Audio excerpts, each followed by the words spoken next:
आज हमारे बेसिकली जो टॉपिक्स है ना जी, एक तो आज हमने कश्मीर इशू को कवर करना है, सेकंड नंबर पे सीपैक और तीसरे नंबर पे पाकिस्तान के relations,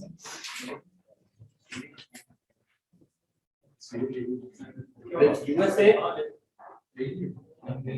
India, kingdom of Saudi Arabia, Iran के साथ। हम कोशिश करेंगे कि आज की क्लास में हम ये सबको कवर कर सकें। ठीक है, ये ऑनलाइन वाले जितने भी बैठे हुए हैं सबको मेरी आवाज आ रही है? हम स्टार्ट करते हैं जी। आज हमने कश्मीर इशू को सबसे पहले डिस्कस करना है। कश्मीर की मैं ज्योग्राफी को डिस्कस करूंगा और उसके बाद हम कश्मीर की हिस्ट्री के ऊपर जाएंगे, ताकि आपके जितने भी क्वेश्चंस कश्मीर से आते हैं या सीपैक से आते हैं या पाकिस्तान के जो रिलेशंस हैं, जस्ट लाइक पाकिस्तान के यूएसए के साथ रिलेशंस हैं, इंडिया के साथ हैं, सऊदी अरेबिया के साथ हैं, ईरान के साथ हैं, इनसे भी अच्छे अच्छे सवाल, अच्छे खासे सवाल आते होते हैं जी। कश्मीर की ज्योग्राफी को एक दफा मैं डिस्कस कर लेता हूँ, उसके बाद फिर आप लोगों ने आगे देखना है। ये पिक्चर आपको मिल चुकी हुई है। ये कश्मीर इशू है। कश्मीर के अंदर आपका जीबी भी आता है, गिलगित बल्तिस्तान। कश्मीर के अंदर आपका शख्स गाम का भी इलाका आता है, सियाचन का भी इलाका आता है। उसके साथ ये आजाद जम्मू कश्मीर का जो ये वाला इलाका है, ये वाला इलाका, यहाँ पे ये आपकी एलओसी पड़ी हुई है बीच में सारी की सारी। ये इंडियन ऑक्युपाइड कश्मीर और आजाद जम्मू कश्मीर के दरमियान वाला इलाका क्या कहलाता है? एलओसी कहलाता है। ये पूरी की पूरी आपकी, ये आपकी एलओसी पड़ी हुई है जी बीच में, ये वाला जो बॉर्डर है। ठीक है जी। और ये वाला जो इलाका है, इसको ये वर्किंग बाउंड्री कहलाता है। ये भी मैं इसको डिस्कस करता हूं। और ये Indian occupied Jammu and Kashmir या illegally Indian held Jammu and Kashmir,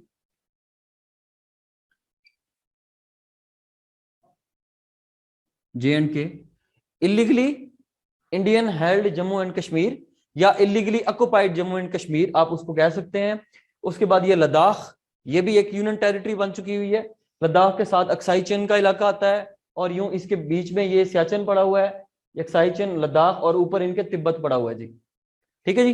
Tibet पहले इसका पार्ट था, लेकिन अब इसका पार्ट नहीं है, जब से ये पाकिस्तान और बॉर्डर, चाइना का बॉर्डर एग्रीमेंट हुआ और जब से 1962 के अंदर चाइना की और इंडिया की वॉर हुई। ठीक है जी।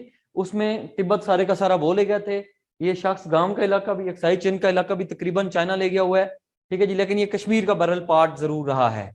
अब हम इसकी हिस्टोरिकल सिग्निफिकेंस के ऊपर आते हैं कि जो कश्मीर था, कश्मीर की पूरी हिस्ट्री आपको पूरी, आप बहुत सारे लोग इस तरह हैं जिनको कश्मीर का इशू का कोई नहीं पता होता, ना उसके सोल्यूशंस का पता होता है, ना चैलेंजेस का पता होता है। आज हमने सारा को डिस्कस करना है, कश्मीर की हिस्ट्री, क्या क्या होता आ रहा है, मोदी ने क्यों ये आर्टिकल्स 370 35A दोनों के दोनों रिवोक किए, उसके बाद कश्मीर, पाकिस्तान का कश्मीर के ऊपर क्या स्टांस है, इंडिया का क्या स्टांस है, हिस्टोरिकली जितने भी कश्मीर के ऊपर जो अकॉर्ड्स और एग्रीमेंट्स और रेजोल्यूशंस वगैरह हो चुके हुए, आज हम उनको भी डिस्कस कर लेंगे।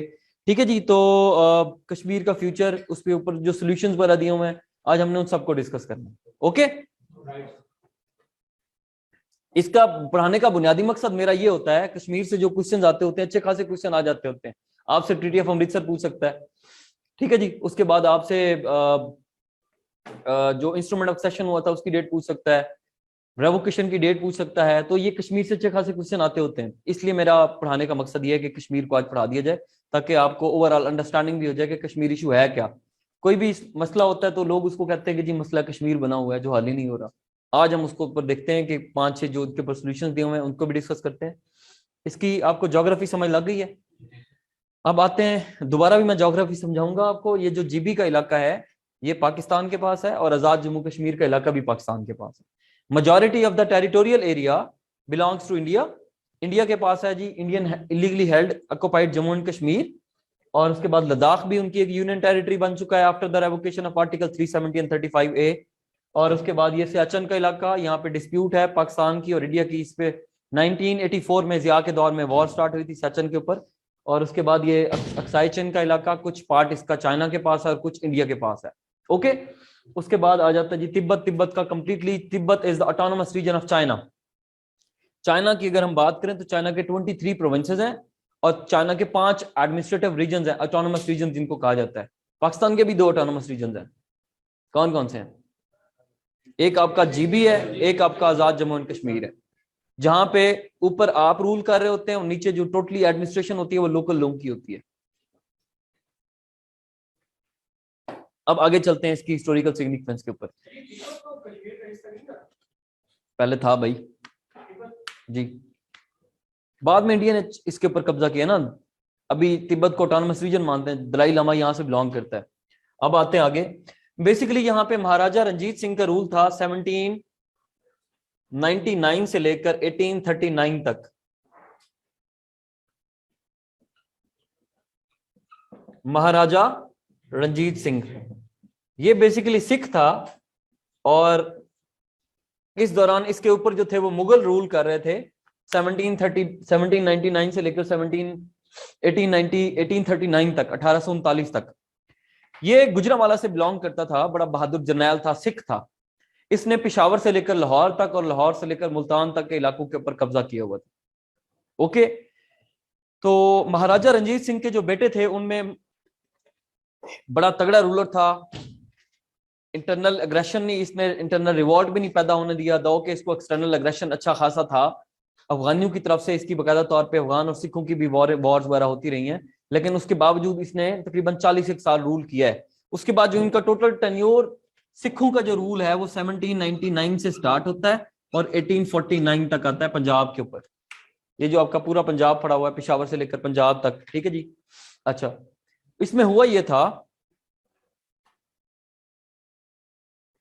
जब इसकी डेथ हो गई महाराजा रंजीत सिंह की, तो उसकी एक बीवी थी जिंद कौर उसका नाम था, और इसके बेटे थे, एक का नाम था मुल्ताना सिंह, खड़क सिंह, पिशोरा सिंह, ठीक है, दलीप सिंह, इस तरह के बहुत सारे इसके बेटे थे। उनके दरमियान आपस में अच्छे खासे कन्फ्लिक्ट्स पैदा होना शुरू हो गए।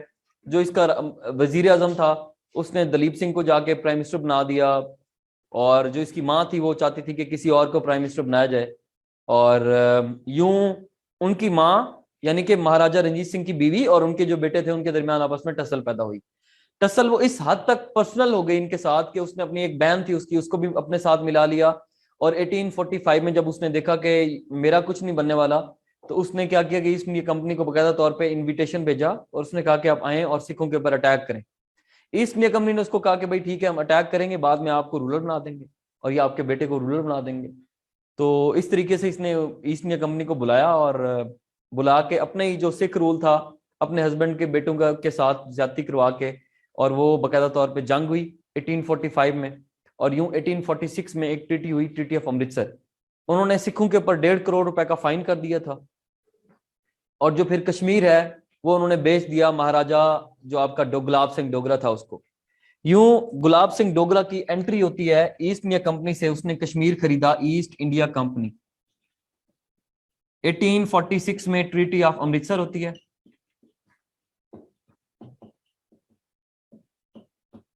स्पीड ठीक है या स्लो करो? Slow okay. Treaty of Amritsar हुई 1846 के अंदर, किन के दरमियान? गुलाब सिंह डोगरा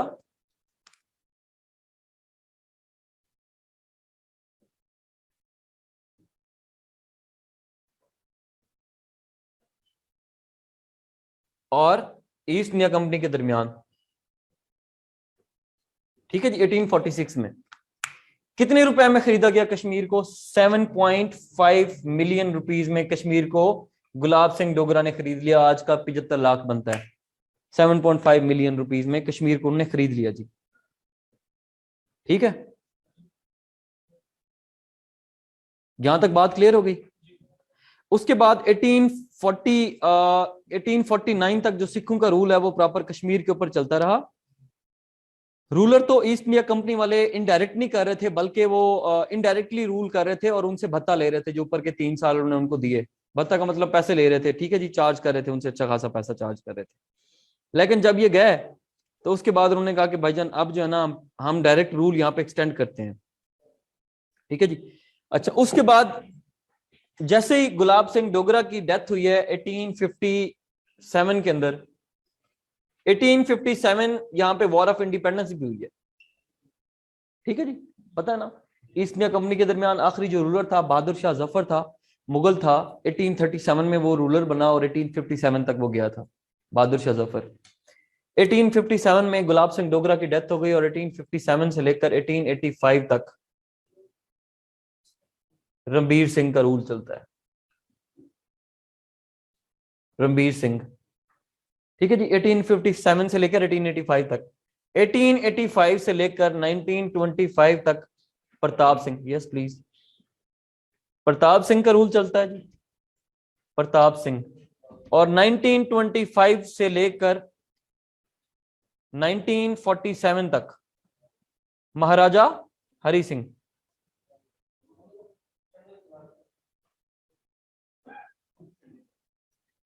महाराजा हरि सिंह का टेन्योर चलता है जी आपका 1947 तक। ये अब तक 4 रूलर्स आए हैं जी कश्मीर के ऊपर, Sikh rulers 4, Gulab Singh Dogra, then Ranbir Singh, then Pratap Singh and then Hari Singh. Okay, Kashmir की हिस्ट्री को अगर हम देखें तो 80% लोग वहां पे मुसलमान थे, और जो 20% लोग थे वो कौन थे जी? माइनॉरिटीज। 80% मुस्लिम्स और बाकी कौन थे जी? माइनॉरिटीज। सबसे पहली दफा चूंकि यहाँ पे सब कॉन्टिनेंट के अंदर, यहाँ पे सब कॉन्टिनेंट के अंदर हुआ क्या कि एक प्रॉपर मुस्लिम लीग ने भी और कांग्रेस ने भी आपस में, मुस्लिम लीग चाहती थी कि सेपरेट इलेक्टोरेट मिल जाए, और यही डिमांड मुस्लिम लीग की रही 1940 तक। 1940 के बाद जब लाहौर रेजोल्यूशन हुई तो मुस्लिम लीग ने सेपरेट इलेक्टोरेट की जगह पे डिमांड की सेपरेट होमलैंड, सेपरेट कंट्री उन्होंने मांगा। ठीक है जी। उसी दौरान जो कश्मीरी थे, अलामा इकबाल का अगर हम खुतबा इलाहाबाद देखते हैं जो कि 1930 में दिया था उसने दिसंबर में, उसमें उसने यही कहा था कि रिलीजन को एज अ यूनिफाइंग फोर्स के तौर पे यूज किया जाए, और टू नेशन थ्योरी को देखते हुए मैं ये देख रहा हूं, मैं ये फ्यूचर की प्रिडिक्शन कर रहा हूं कि जो नॉर्थ वेस्टर्न रीजन्स हैं, खासतौर पे एनडब्ल्यूएफपी, पंजाब, सिंध और के ये जो है आपका एनडब्ल्यूएफपी, इनको मैं एक अलहदा मुल्क के तौर पे देख रहा हूं। ये अलामा इकबाल ने 1930 में कह दिया था, जो मुस्लिम मेजॉरिटी एरियाज थे। ना तो इधर बंगाल की बात थी ना कश्मीर की बात थी, हालांकि कश्मीर में 80% मुस्लिम्स रहते थे। उन्हीं दिनों में 1931 में जब पहली दफा ये जो महाराजा हरि सिंह था, इसने सप्रेशन शुरू की मुसलमानों की, क्योंकि वहां पे थोड़ी बहुत वेव्स आना स्टार्ट हुई, थोड़ी बहुत सीरीज ऑफ स्ट्राइक्स होना शुरू हो गई हरि सिंह के खिलाफ, और मुसलमानों ने कहा कि भाई आप हमें थोड़ी पॉलिटिकल रिप्रेजेंटेशन दो, असेंबली के अंदर अपने कोर्ट के अंदर पॉलिटिकल रिप्रेजेंटेशन दो। मुसलमानों ने कहा, क्यों कहा? क्योंकि यहाँ पे मुस्लिम लीग और कांग्रेस यही चीज ब्रिटिशर से मांग रही थी। अब हालात को कंपैरिजन करते साथ साथ चलते जाए। ओके, यहाँ पे 1931 में गांधी इरविन पैक्ट हुआ, जो कि जो गांधी था उसको लॉर्ड इरविन ने इस बात पे कन्विंस किया कि आप सेकंड राउंड टेबल कॉन्फ्रेंस में आए, जो कि 1931 में हुई, और गांधी ने पार्टिसिपेट भी सेकंड राउंड टेबल कॉन्फ्रेंस में किया। तो उसी तनाजुर में 1932 में यहाँ पे हुए कम्युनल अवार्ड्स। अब मैं दोनों को पैरेलल चला रहा हूँ, इधर पाकिस्तान इंडो पाक हिस्ट्री को, इधर कश्मीर की हिस्ट्री को। 1932 के अंदर जो कम्युनल अवार्ड्स हुए थे, जिनको पूना एक्ट भी कहते हैं, वो बेसिकली ये थे कि जिन्ना साहब ने जो राउंड टेबल कॉन्फ्रेंस सेकंड थी उसमें भी पार्टिसिपेट किया। थर्ड राउंड टेबल कॉन्फ्रेंस 1932 में हुई, जिसमें ना तो जिन्ना ने पार्टिसिपेट किया और ना गांधी ने पार्टिसिपेट किया। 32 के अंदर जिन्ना साहब की एक ही बात थी कि भाईजान प्रोविंशियल ऑटोनॉमी मिलनी चाहिए, हमें सिंध को बॉम्बे से अलग करना चाहिए, और जिन्ना साहब ने कहा कि भाई जो बाकी माइनॉरिटीज हैं उनको भी राइट ऑफ सेल्फ, जो अपना सेल्फ इलेक्टोरेट का जो राइट है ये भी मिलना चाहिए बाकी छोटी छोटी माइनॉरिटीज को, जिसमें शूदर, जिसमें सिख, जिसमें क्रिश्चियन, जिसमें बाकी कम्युनिटीज रह रही हैं इंडिया के अंदर। क्योंकि इंडिया के अंदर देखा जाए तो तब जब पाकिस्तान आजाद नहीं हुआ था तो मुस्लिम्स की जो तादाद थी वो 25% पॉपुलेशन मुस्लिम थी, और जो रेस्ट ऑफ द पॉपुलेशन थी वो कौन थी जी? वो बाकी माइनॉरिटीज थी, मेजॉरिटी हिंदूज थे। ओके, तो 25% मुस्लिम थे। काजी साहब ने कहा कि भाईजान हमें self right of self electorate चाहिए, जो कि मिल गया था हमें मिंटो मोहल्ले के अंदर। जिन्ना साहब ने कहा भाईजान 1909 में हमें मिल गया था। जिन्ना साहब ने कहा बाकी कम्युनिटीज को भी दो, क्योंकि हिंदुओं के ना 4 सेक्ट होते हैं, जिस तरह हमारे सेक्ट हैं उनकी 4 क्लासेस बनी होती है, हमारी क्लासेस नहीं है।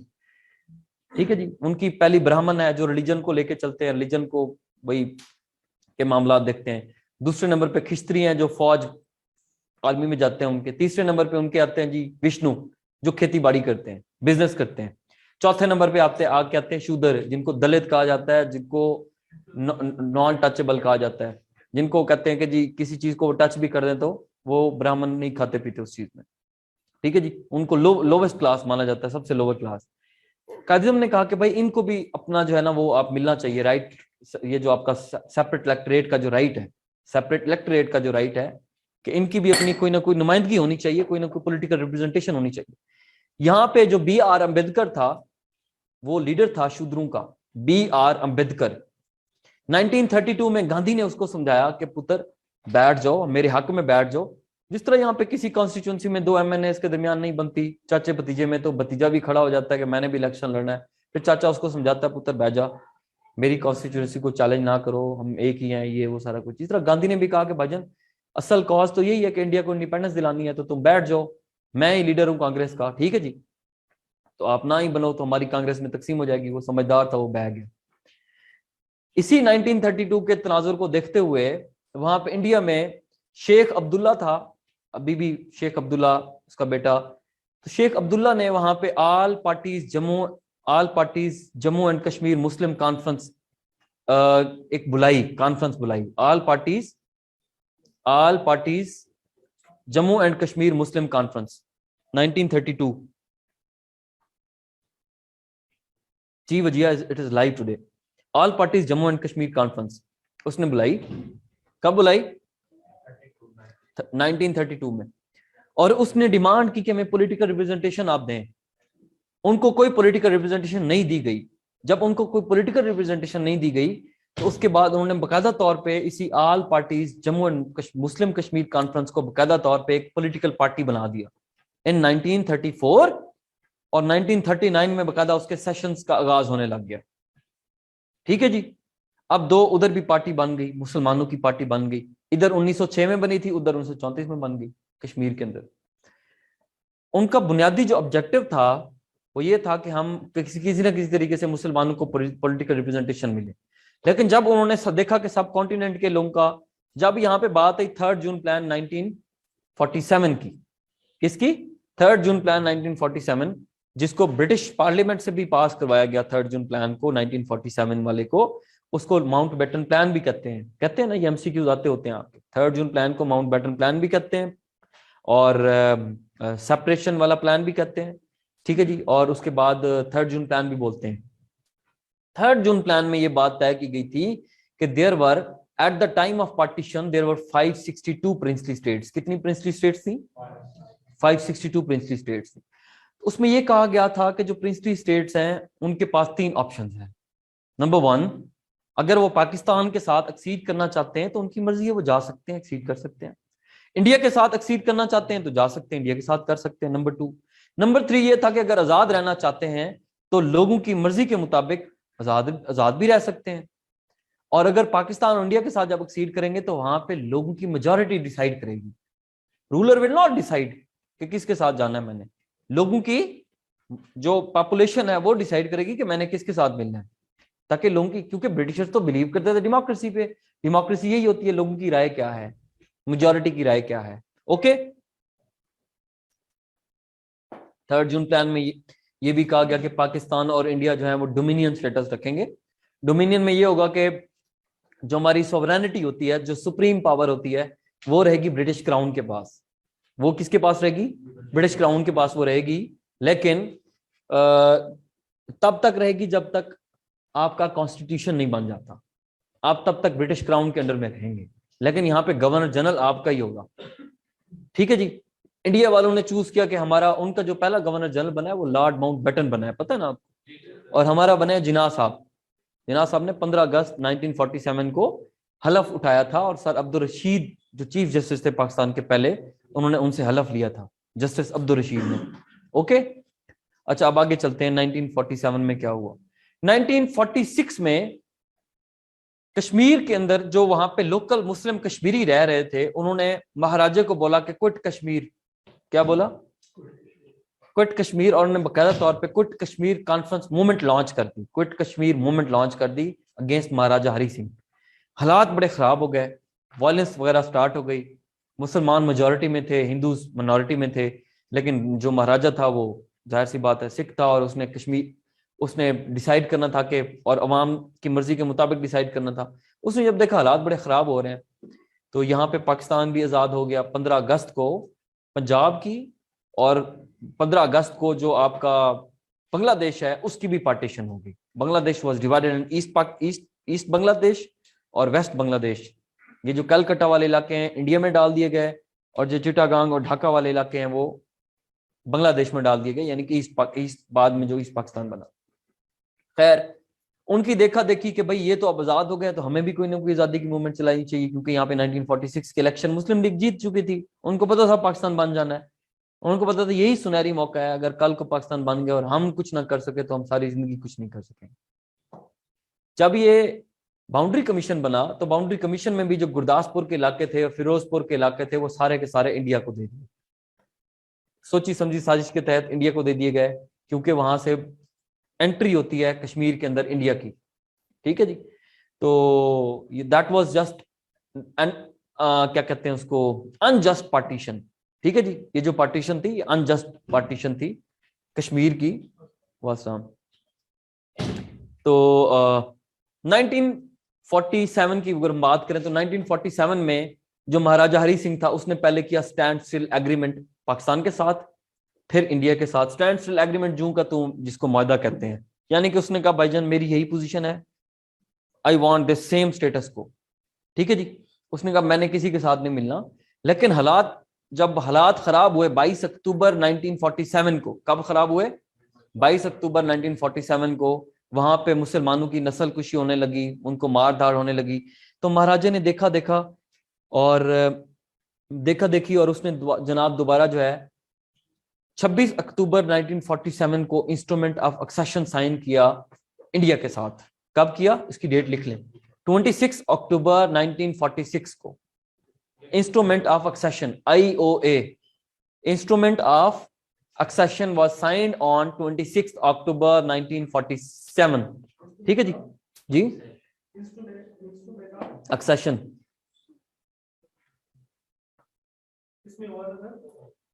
जी हरी सिंह और इंडिया के दरमियान। क्लियर हो गया? अब बकायदा तौर पे कश्मीर ने ये डिसाइड कर दिया, यानी कि महाराजा हरी सिंह ने, कि वो इंडिया के पास चला गया।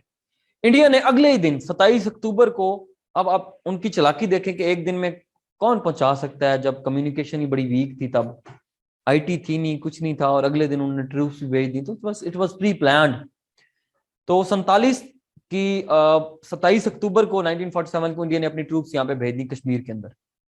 इधर जिन्ना साहब गवर्नर जनरल थे। जिन्ना साहब ने, जो हमारा पहला कमांडर इन चीफ था, उसका नाम था फ्रैंक मेजरवी। जनरल फ्रैंक मेजरवी को ऑर्डर दिए कि भाईजान जाएं आप कश्मीर में जाके फाइट करें। उसने कहा भाईजान मैंने कोई नहीं फाइट करनी। जिन्ना साहब ने कहा क्यों? कहता जी आप तो एक डोमिनियन स्टेटस रखते हैं, मैं तो गवर्नर जनरल की बात नहीं मानूंगा, मैं तो ब्रिटिश क्राउन की बात मानूंगा, मैं क्यों आपकी बात मानूं? तो यूं भाईजान पहली दफा आपकी जो आर्मी है उसने क्लियरली रिफ्यूज कर दिया कि मैंने वॉर नहीं लड़नी, मैंने ये वॉर नहीं लड़नी।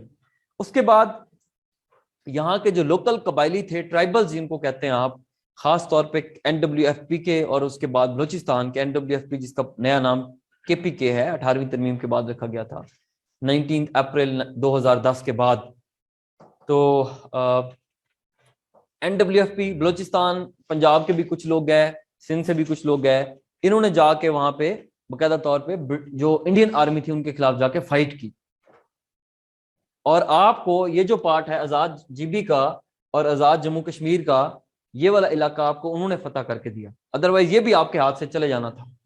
फिर अगर ये आपके हाथ से चले जाता तो सोचें कि ना तो आपके पास सी पैक बन पाता, ना तो आपके पास भाईजान ये जो आपके रिवर्स हैं वो भी उनके हाथ में फुली कंट्रोल होते। ओके, अच्छा, उसके बाद आगे चलते हैं। यार जो आप पढ़ रहे हैं ना इसी को पढ़ें, कश्मीर इशू में पढ़ा रहा हूँ, क्या नाम है आपका, हाफिज नईम, ठीक है। और उसके बाद आगे चलें। अच्छा, क्या कहां तक पहुंचे थे?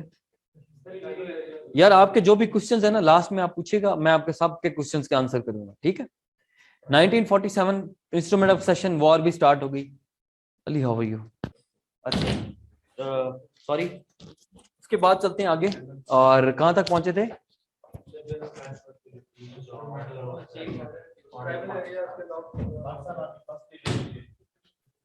पाकिस्तान ने इधर ट्राइबल भेज दिए। तो फर्स्ट जो कश्मीर वॉर है वो आपकी बकायदा तौर पे अक्टूबर 1947 में स्टार्ट हुई, 27 अक्टूबर को, और एंड जाके हुई 1949 जनवरी में। ये आपकी पहली कश्मीर वॉर है जो लड़ी गई है। 27 अक्टूबर 27 अक्टूबर 1947 से स्टार्ट हुई और यकम जनवरी 1 जनवरी 1949 को जाके एंड होती है आपकी।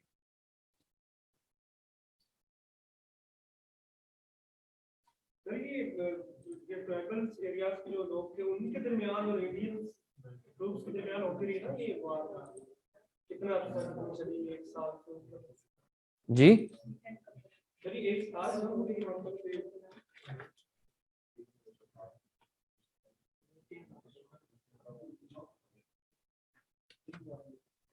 क्या चीज? एक साल से भी ज्यादा, 48 पूरा, 49 का जनवरी, पीछे अक्टूबर से एक साल कुछ महीने। इंडिया ने हमारा पानी इस पे रोक लिया था। इंडिया ने हमारा जब पानी रोका तो फिर हमें अकल आई कि भाईजान हमारे तो सारे के सारे सोर्सेज ही वही कंट्रोल कर रहे हैं। फिर जो आपका जवाहरलाल नेहरू था, जो मोतीलाल नेहरू का बेटा था, नो टॉक्स प्लीज, बात नहीं करनी, ठीक है। अच्छा, जब जवाहरलाल नेहरू चला गया यूएन के अंदर और उसने जाके कश्मीर क्वेश्चन के नाम से जाके यूएन के अंदर उसने एक केस फाइल कर दिया। उसने कहा कि भाईजान ये कश्मीर के ऊपर एक इशू है हमारे दरमियान, इसको रिजॉल्व होना चाहिए। अब वो इंडिया खुद गया। आपने इस बात को नोटिस करना है कि पहले इस चीज को इंडिया समझता था ये इंटरनेशनल इशू है, और पाकिस्तान और इंडिया के दरमियान भी एक बायलेटरल इशू भी है और इंटरनेशनल इशू भी है। इंडिया खुद लेकर गया था इस चीज को, जो नेहरू जो था वो खुद लेकर गया था कश्मीर के अंदर, ठीक है। आगे चलते हैं। तो कश्मीर क्वेश्चन के नाम से इस पे यूनाइटेड नेशन सिक्योरिटी काउंसिल है। यूनाइटेड नेशन सिक्योरिटी काउंसिल बड़ा पावरफुल ऑर्गन है यूएन का, जिसके 15 मेंबर्स हैं। 48 में गया था, जनवरी 48 में गया था, जिसके 15 मेंबर्स हैं। 5 P5 परमानेंट मेंबर्स हैं, 10 नॉन परमानेंट मेंबर्स हैं, जिसका काम ये होता है कि मिलिट्री एक्शन वो लेता है। यूनाइटेड नेशन सिक्योरिटी काउंसिल कहीं पे मिलिट्री ट्रूप्स भेजनी हो यूएन की, पीस कीपिंग मिशन भेजने हो, किसी के ऊपर एम्बार्गोज लगाने हो, सैंक्शंस लगाने हो, ऑब्जर्वर्स को भेजना हो, ये उसके मोटे मोटे काम है, ठीक है जी। अच्छा, आगे चलते हैं। तो कश्मीर क्वेश्चन के नाम से उन्होंने 1949 में, ये जो आपको नजर आती है ना, ये जो एलओसी है, इसका पुराना नाम होता था सीज फायर लाइन।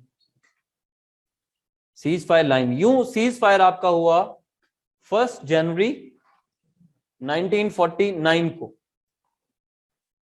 ठीक है जी। और सीज फायर लाइन 1 जनवरी 1949, इस पे 2 रेजोल्यूशंस आई, एक 47 और एक 39। 2 रेजोल्यूशंस आई कश्मीर के ऊपर यूनाइटेड नेशन सिक्योरिटी काउंसिल की। जी ये क्या 49 जी, 347 और 39 क्या चीज? ये रेजोल्यूशन के नंबर हैं, resolution number 47 and resolution number 39। जो रेजोल्यूशन नंबर 39 है वो करवाती है जंग बंदी, सीज फायर। उन्होंने कहा कि भाईजान ये लाइन ड्रॉ कर लें आप, इधर Indian held Jammu and Kashmir होगा, इधर आपका आजाद जम्मू कश्मीर होगा। इनके दरमियान वाली जो ये वाली लाइन है, जिसको आज आप एलओसी बोलते हैं, इसका पुराना नाम सीज फायर लाइन रखा गया था और यूएन ने रखा था, ठीक है जी। यूएन ने मीडिएशन करवाई थी इसके ऊपर 1949 1 जनवरी को। ओके, अब आगे चलते हैं। देन उसके बाद जो आपकी रेजोल्यूशन नंबर 39 है वो तो इसको डील करती है, सीज फायर को। जो रेजोल्यूशन नंबर आपकी 47 है, जो रेजोल्यूशन नंबर आपकी 47 है, वो किसको डील करती है जी? वो किसको डील करती है? प्लेबिसाइट को डील करती है। 47 deals with the plebiscite, PLEBESCITE, plebiscite, इसको डील करती है रेजोल्यूशन 47। प्लेबिसाइट का मकसद ये है, उन्होंने कहा कि पहले तो पाकिस्तान अपनी ट्रूप्स को विदड्रॉ करेगा, पहले पाकिस्तान ट्रूप्स को विदड्रॉ करेगा। ये बात आप याद रखें कि कबायली पहले हमने भेजे थे, 22 अक्टूबर को हमने भेजे थे जब हालात उधर खराब हुए थे, 27 को उन्होंने फौजें भेज दी थी, ठीक है। अच्छा, ये बात आपको याद रखनी चाहिए। तो प्लेबिसाइट, मैंने इस पे बड़ी रिसर्च करने के बाद मैं आपको बता रहा हूँ, पहले कबायली हमने 22 को भेजे, 27 को उन्होंने फौजें भेजी। प्लेबिसाइट 47 आपकी रेजोल्यूशन है। प्लेबिसाइट आपकी ये कहती है कि पहले पाकिस्तान ट्रूप्स निकालेगा, फिर इंडिया निकालेगा, फिर यूएन जो है वो अपना यहाँ पे अपने निगरानी के अंदर प्लेबिसाइट करवाएगा कश्मीर के अंदर। प्लेबिसाइट में लोग डिसाइड करेंगे कि वो किसके साथ मिलना चाहते हैं, पाकिस्तान के साथ या इंडिया के साथ। क्लियर? ये आपकी दो रेजोल्यूशन। अब तक कश्मीर के ऊपर जो रेजोल्यूशन आ चुकी हैं वो 11 हैं, 11 हैं, और 2 इंटरनेशनल यूएन की रिपोर्ट्स आ चुकी हैं, इंटरनेशनल ह्यूमन राइट्स वायलेशन की भी 2 रिपोर्ट्स आ चुकी हैं इंटरनेशनल ह्यूमन राइट्स वायलेशन की, वो बाद में आपको बताऊंगा, जिसमें उन्होंने कहा है कि ये कश्मीरियों के ऊपर pellet guns, extra judicial killing, rape, ठीक है जी, एक्सटॉर्शन, ये वो सारा कुछ कश्मीरियों के साथ हो रहा है जी। वो जो 2 ह्यूमन राइट्स वायलेशन की रिपोर्ट आ चुकी हैं जो इंडिया कर रहा है कश्मीर के अंदर यूएन की तरफ से, और 9 टोटल 11 रेजोल्यूशन हो चुकी हैं कश्मीर के ऊपर। आगे चलते हैं, ये हो गई। तो 1948 में आपकी जंग बंदी भी हो गई, पानी दोबारा हमारा बहाल हो गया, जूं जंग बंदी हो गई। ये एक हिस्सा पाकिस्तान के पास चला गया, दूसरा हिस्सा इंडिया के पास चला गया। अब 1949 में क्या हुआ? 1949 के अब सितंबर अक्टूबर में जाके इंडिया ने अपना कॉन्स्टिट्यूशन बना लिया। इंडिया ने अपना कॉन्स्टिट्यूशन कब बनाया? नवंबर या सितंबर का टाइम था, 1949 की बात है। और 1.5 से 2 साल के अंदर अंदर उन्होंने अपना कॉन्स्टिट्यूशन, सेक्युलर कॉन्स्टिट्यूशन बनाया कि India will be a secular state. Secular का मतलब कि स्टेट का रिलीजन के साथ कोई ताल्लुक नहीं है, रिलीजन का स्टेट के अफेयर्स के साथ कोई लेना देना नहीं है, this is a secular state, क्योंकि वहां पे कम्युनिटीज हैं बहुत ज्यादा। तो जब ये बनाया गया कॉन्स्टिट्यूशन, तो उन्होंने एक आर्टिकल इसमें ऐड किया जिसको हम बोलते हैं 370 आर्टिकल। इंडिया के कॉन्स्टिट्यूशन में ये ऐड किया गया 370, इंडिया के कॉन्स्टिट्यूशन में डाला, स्टार्ट पहले कॉन्स्टिट्यूशन स्टार्ट में ही। ये 370 आर्टिकल जिसको अभी रिवोक किया गया है, ये कहता है कि जो कश्मीर है या जो कश्मीरीज हैं, लोकल कश्मीरीज, वो उनकी अपनी असेंबली होगी, लेजिस्लेटिव असेंबली उनकी अपनी होगी, उनका झंडा भी अपना होगा, फ्लैग भी अपना होगा, उनकी लेजिस्लेटिव असेंबली भी अपनी होगी। लेकिन वो अपना, अच्छा एक और बात, वो अपना कॉन्स्टिट्यूशन भी खुद बना सकेंगे, वो अपना कॉन्स्टिट्यूशन भी खुद ड्राफ्ट करेंगे। लेकिन जो 4 सब्जेक्ट्स हैं वो इंडिया के पास रहेंगे। कौन कौन से? Defence, foreign policy, communication and currency. Defence, foreign affairs, communication and currency.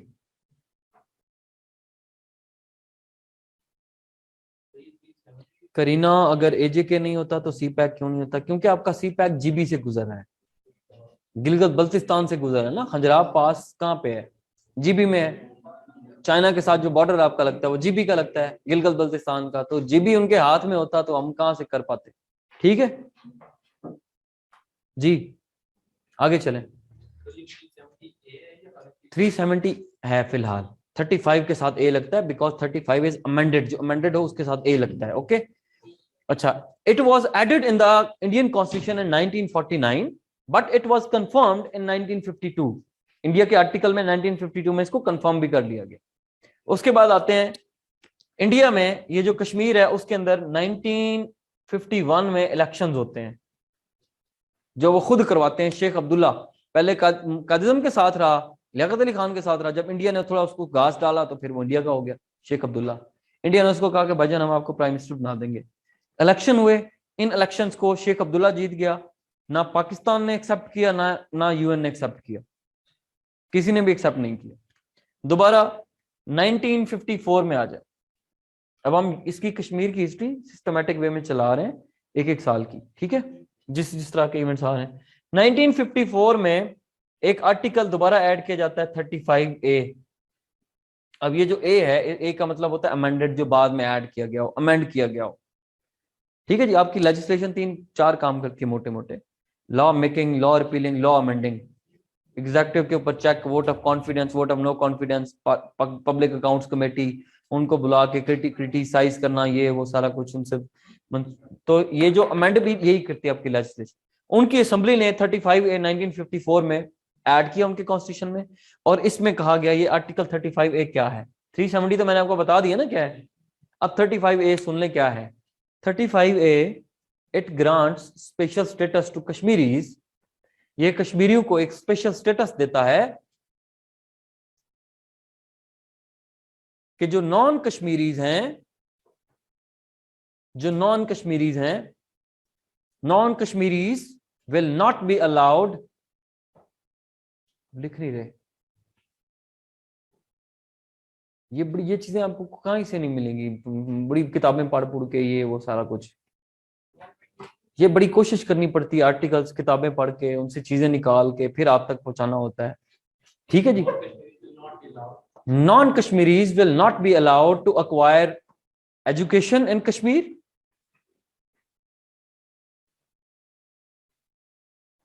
they cannot acquire property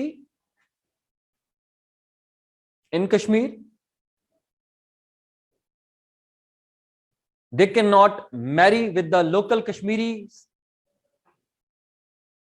they cannot marry with the local Kashmiris, they are not allowed to do business in Kashmir, they cannot make any investment in Kashmir, ना तो वो investment कर सकते हैं, ना वो property खरीद सकते हैं, ना वो शादियां कर सकते हैं, ना वो एजुकेशन ले सकते हैं, और ना वो कश्मीर की सिटीजनशिप ले सकते हैं। They will even not be allowed to have citizenship of Kashmir. Okay, अब आगे चलते हैं। ये तो आपका हो गया जी 35A के कश्मीरीज ही सारा कुछ कर सकते हैं, जब भी आज तक कश्मीर में कोई डेवलपमेंट नहीं हो सकी। कश्मीरियों से बाहर, चाहे वो इंडिया के हों, पाकिस्तान के हों, कोई ना तो इन्वेस्ट कर सकता है, ना वहां की नेशनैलिटी ले सकता है, ना सिटीजनशिप ले सकता है, ना प्रॉपर्टी, कुछ नहीं कर सकता। ये 35A है। ओके, अब आगे दोबारा आते हैं 1960 में आ जाए अब आप जी। And defence, communication, foreign policy and currency, करीना करेंसी। यस, ठीक है जी। लैंड भी नहीं बाय कर सकते ना, कैसे बाय कर सकते हैं? जब वो लैंड बाय करेंगे तो किसी के नाम पे करवानी पड़ेगी, किसी के नाम के लिए जरूरी है कि CNIC हो, CNIC के लिए जरूरी है कि नेशनैलिटी हो, नेशनैलिटी के लिए जरूरी है कि भाईजान लॉ अलाउ करे, लॉ अलाउ ही नहीं कर रहा तो वो बाय कैसे करेंगे? ओके, आगे चले। 1960 में एक इंडिया और पाकिस्तान के दरमियान एक वाटर अकॉर्ड होता है, जिसको बोलते हैं इंडस वाटर, ये क्या बोलते हैं? Indus water treaty. ये चूंकि इसलिए पढ़ा रहा हूं कि कश्मीर के साथ है और ये MCQ भी है, ये पूछता होता है, इस दफा भी पूछा हुआ है वेस्टर्न रिवर्स कौन से थे, पता है? इस दफा इसमें आया हुआ है CSS के स्क्रीनिंग में। आप देखें कि उससे रिलेटेड आपके कितने सारे MCQs कवर हो रहे हैं एक टॉपिक को सिस्टमैटिक वे में पढ़ाने से। Indus water treaty was signed on 19 सितंबर 1960। अयूब खान और नेहरू के दरमियान।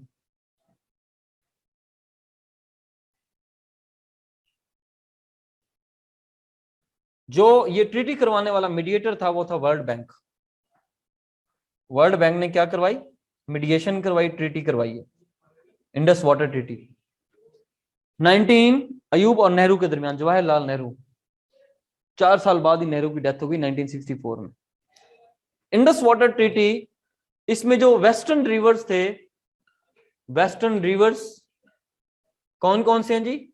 इंडस, झेलम, चनाब। इंडस, JHELUM, झेलम, चनाब, ये दिए गए पाकिस्तान के पास, पाकिस्तान को दे दिए गए ये तीनों के तीनों रिवर्स।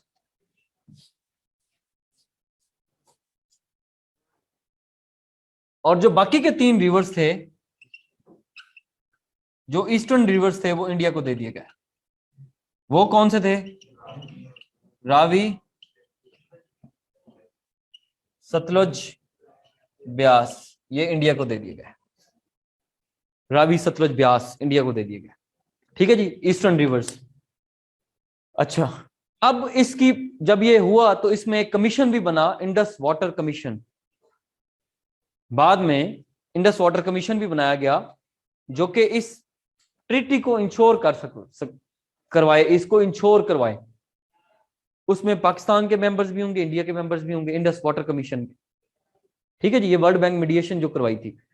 अच्छा, मजे की बात यह है कि इंडस वाटर जो कमीशन, इसमें यह कहा गया था कि जो इंडिया है, इंडिया वो जो वेस्टर्न रिवर्स आपको दिए गए हैं, जिसमें इंडस, झेलम, चनाब है, इनके ऊपर ना तो डैम्स कंस्ट्रक्ट करवा सकता है India, India is not allowed to construct any dams on these three rivers. India cannot disturb the flow of these three rivers, flow of water, जो फ्लो है वाटर का उसको इंडिया डिस्टर्ब नहीं कर सकता। दूसरी बात, तीसरी बात, जो सिपल वेज होते हैं, लेट्स सपोज अगर कोई आप हाइड्रो इलेक्ट्रिक पावर स्टेशन बना रहे हैं इसके ऊपर, तो आपने बताना होता है कि भाईजान ये सिपल वेज हैं, गेट बड़े बड़े छोटे रखने, इतनी उसकी इंफॉर्मेशन आप शेयर करेंगे पाकिस्तान के पास, और जो कितना पानी आप छोड़ रहे हैं, कितना निकाल रहे हैं, इधर उधर कर रहे हैं, उसकी सारी इंफॉर्मेशन पाकिस्तान को देंगे ताकि हम आगे मैनेजमेंट कर सकें, क्योंकि हमारे पास फ्लड आ जाते हैं। हमारी नलायकी है, ये शुक्र करें कि ये हुआ और उसके बाद डैम्स बने।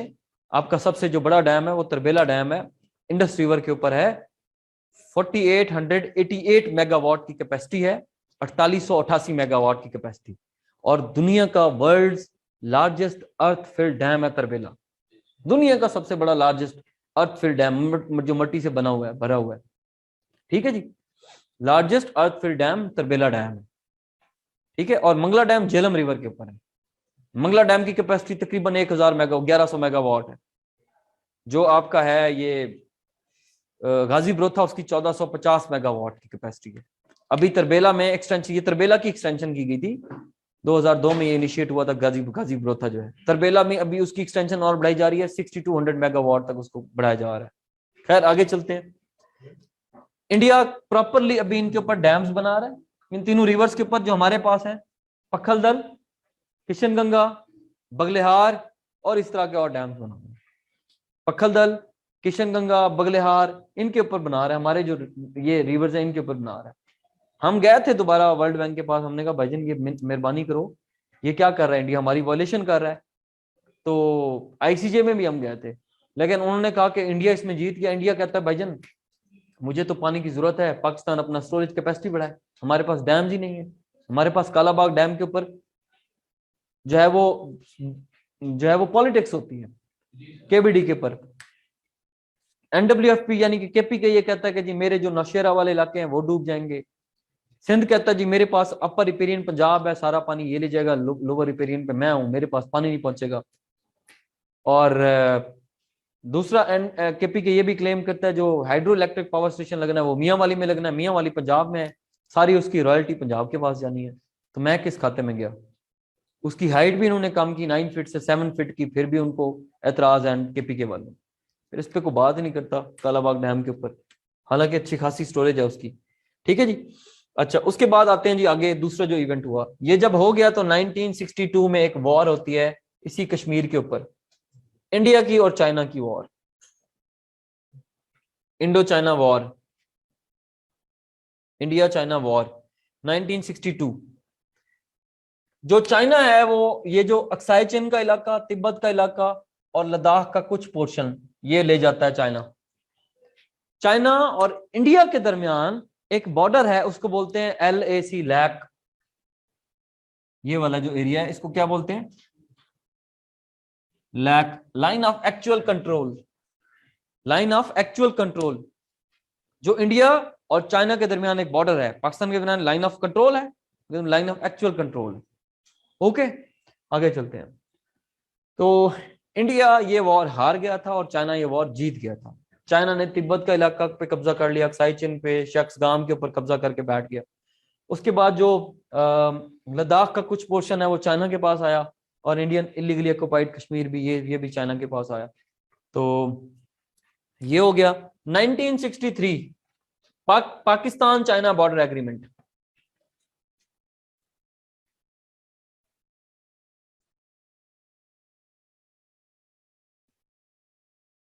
Pakistan China border agreement. अब ये आपके सारे MCQs हैं जो आपके आपके आपके तैयार हो रहे हैं।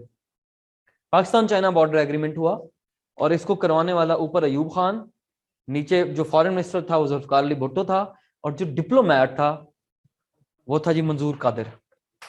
मंजूर कादिर, ये पीएमएस के क्वेश्चन में सवाल आया हुआ है 2019 में, जब मैंने टॉप किया था पीएमएस में। 2020 का भी मैंने टॉप किया हुआ है पीएमएस का जीके का पेपर, तो उसमें ये सवाल आया हुआ था कि डिप्लोमैट कौन था, मंजूर कादिर था, इसलिए मैं बता रहा हूं। ठीक है जी।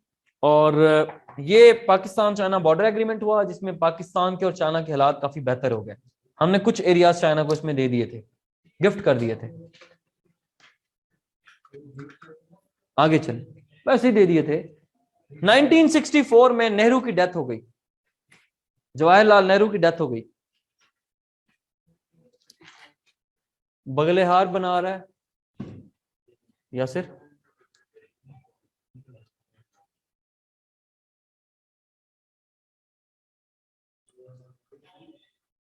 हाँ थोड़ा सा कर दो जी, छींके नहीं आएंगी, खैर है कुछ नहीं होता। बगले हार डैम ले आओ, पक्खल दल, और कौन सा बताया था मैंने, किशन गंगा, और भी छोटे मोटे 200 डैम बना रहा है किशन गंगा डैम, ये बना रहा है।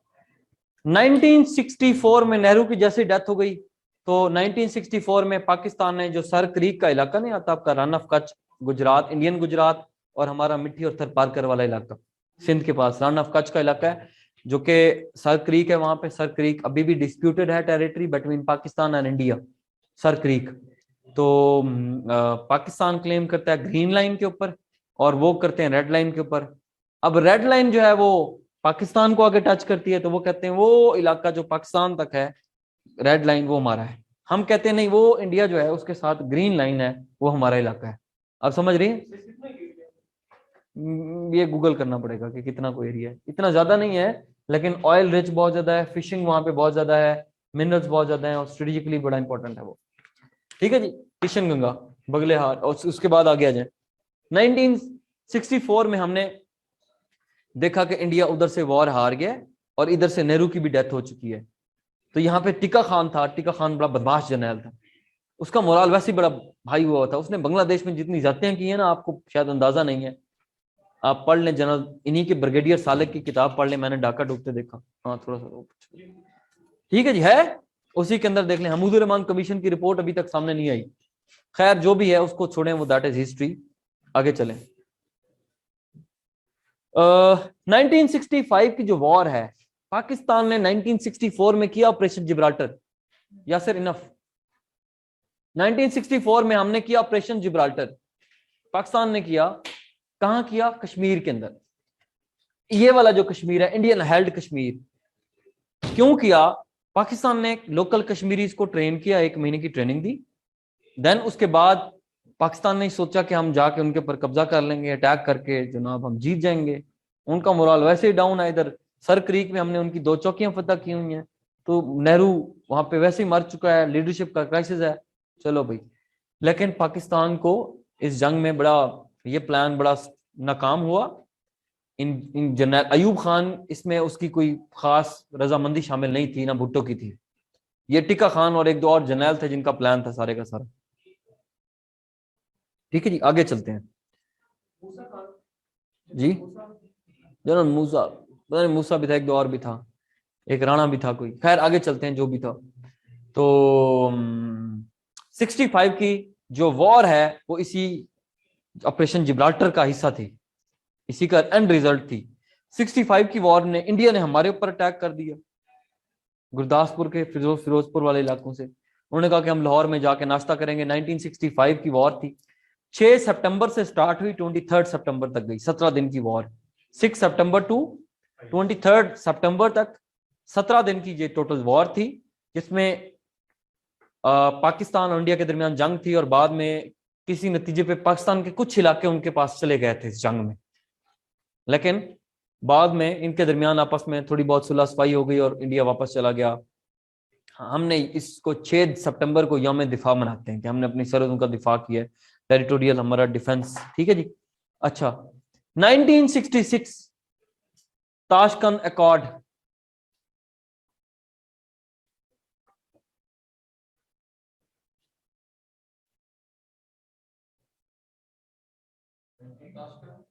एग्रीमेंट अकॉर्ड, ताशकंद एग्रीमेंट 1966, 10 जनवरी को ये हुआ 1966 को, 6 को। ये उज्बेकिस्तान में हुआ था। ताशकंद उज्बेकिस्तान का कैपिटल है, Tashkent, TASHKENT, Tashkent accord agreement. तो ये हुआ था अयूब खान के दरमियान और लाल बहादुर शास्त्री के दरमियान। Lal Bahadur Shastri was the prime minister of India. अगले दिन 10 को ये एग्रीमेंट हुआ। इस पे भुट्टो की और जो अयूब खान है उसके आपस में अनबन हो गई।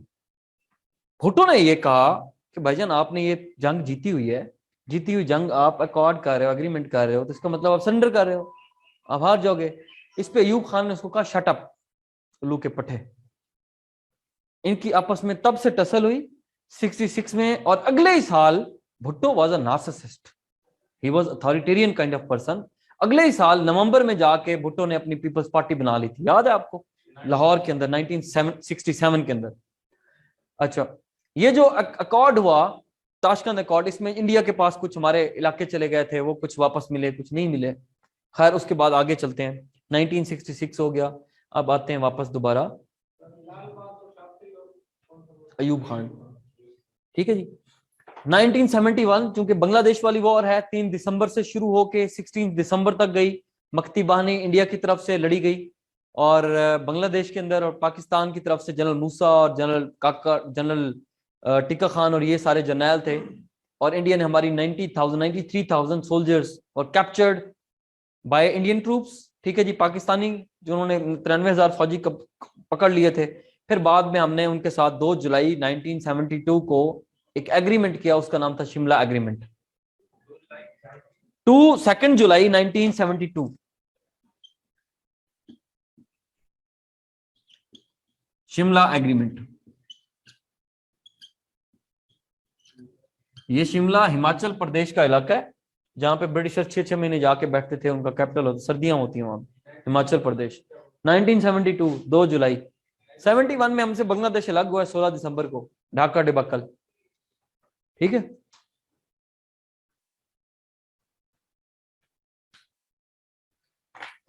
लेकिन अब तो उज्बेकिस्तान का कैपिटल यही है ना, ताशकंद ही है ना, ठीक है जी।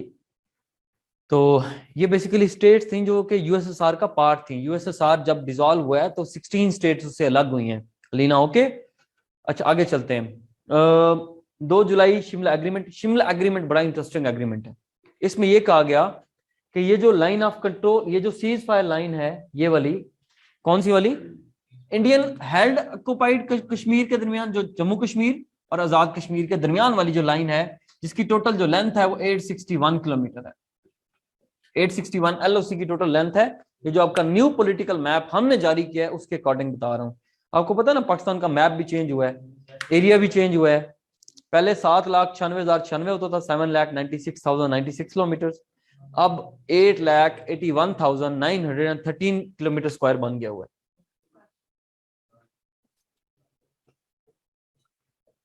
ये बन गया है आपका 8,81,913 किलोमीटर स्क्वायर, ठीक है।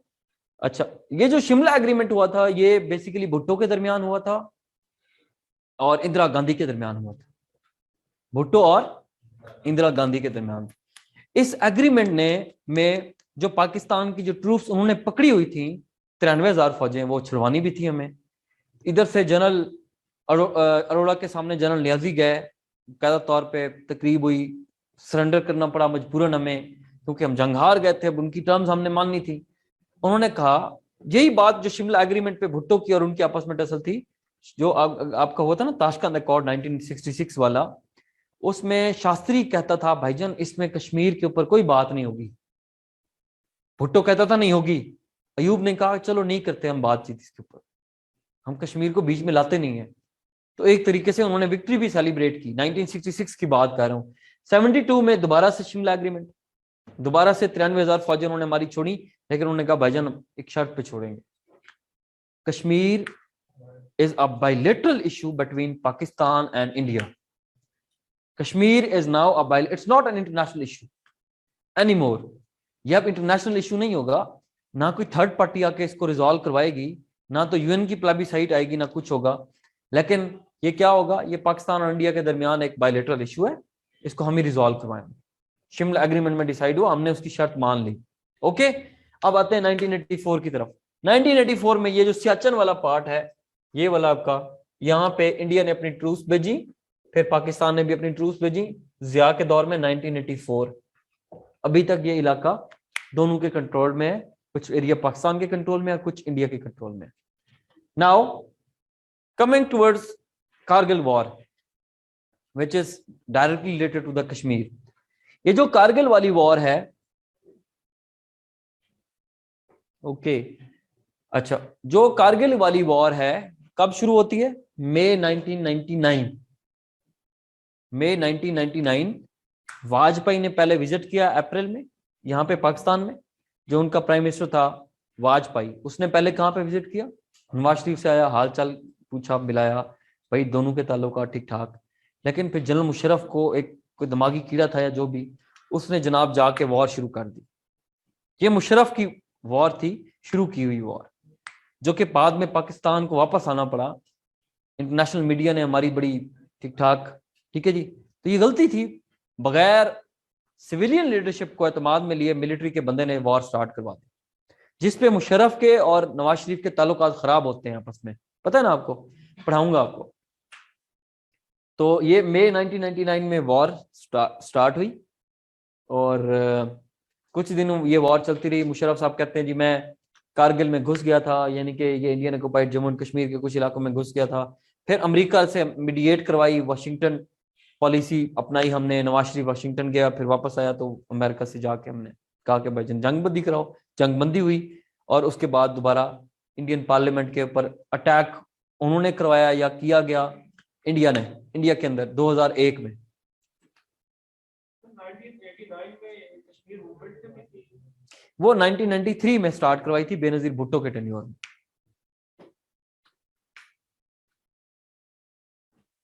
2001 में मुंबई पार्लियामेंट के ऊपर अटैक हुए और दोनों की ट्रूप्स आमने सामने हो गई, पाकिस्तान की भी इंडिया की भी।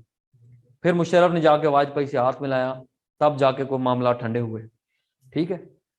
अच्छा, ये मुशर्रफ ने जब मार्शल लॉ लगाया था तो 12 अक्टूबर 1999 को लगाया था, 12 अक्टूबर। ये श्रीलंका से वापस आ रहा था, इधर नवाज शरीफ ने कहा कि मैं जनरल जियाउद्दीन भट्ट को लगाता हूँ chief army staff Ziauddin Bhatt को, लेकिन उसके प्लान को कहा कि इसके प्लान को कहीं ले जाए, उन्होंने कहा फ्यूल ही नहीं है। उन्होंने कहा चलो फिर लाड़काना उतारे, उसको अरेस्ट कर लें मुशर्रफ को। तो वो लाड़काना की जगह कराची उतरा और जनरल ब्रिगेडियर राशिद था या कुछ नाम का बंदा, शाहिद लतीफ, 3-4 लोग थे टोटल, शाहिद लतीफ भी उनमें, तो और भी थे, शायद मैं नाम भूल रहा हूँ। तो in the line of control जो मुशर्रफ की, in the line of fire जो मुशर्रफ की बुक है उसमें लिखा हुआ वगैरह था। टोटल 3 घंटे में उन्होंने टेक ओवर कर लिया था। मुंबई पार्लियामेंट अटैक का पाकिस्तान को उन्होंने इल्जाम लगाया। 2008 में इंडियन मुंबई अटैक्स हुए 2008 में।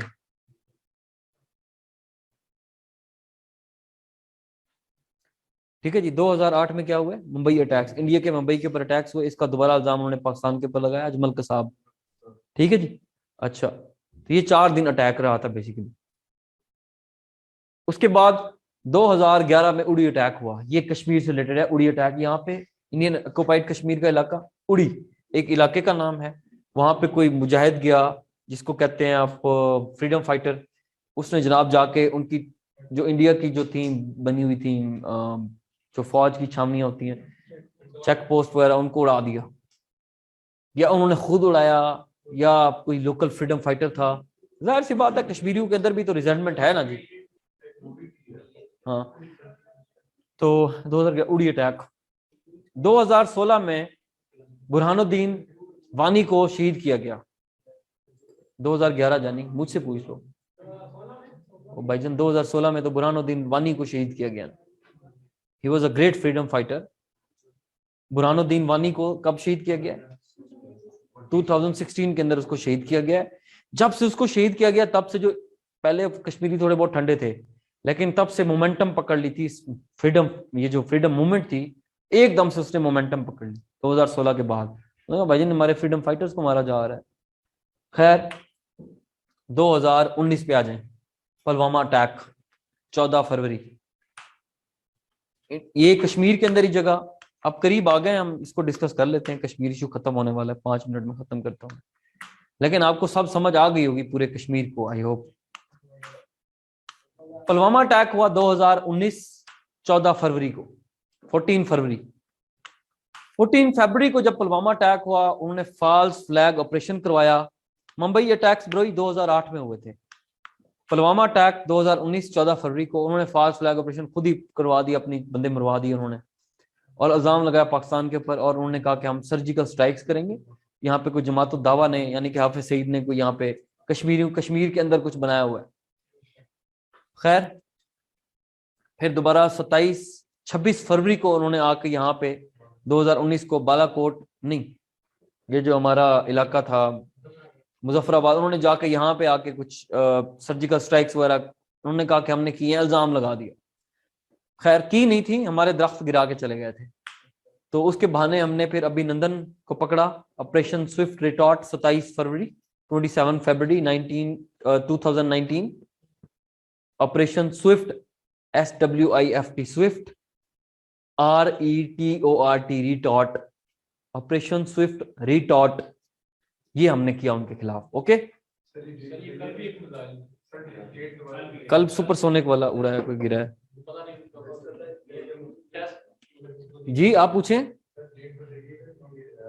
स्विफ्ट रिटॉर्ट की 27 फरवरी है 2019।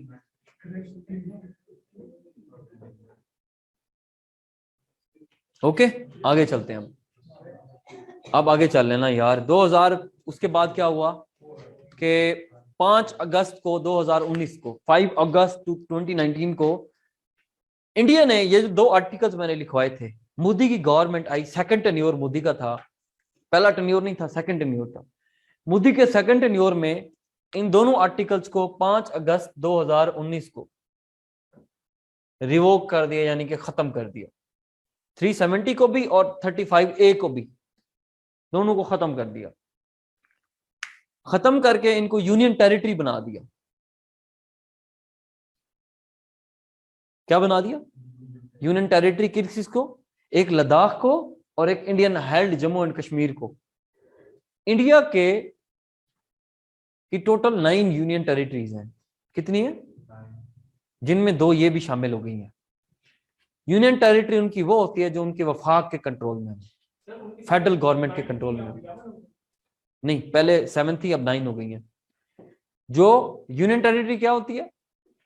जो फेडरल गवर्नमेंट के अंडर में हो, कंट्रोल में हो। ओके, अब आते हैं आगे कि मोदी ने ये काम क्यों किया है।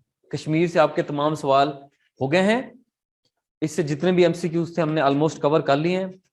और अभी कश्मीर के अंदर हमारी जो आजाद जम्मू कश्मीर है, उसके अंदर 22वीं जो है ना, वो क्या कहते हैं, 22वीं दफा इलेक्शन हुए हैं।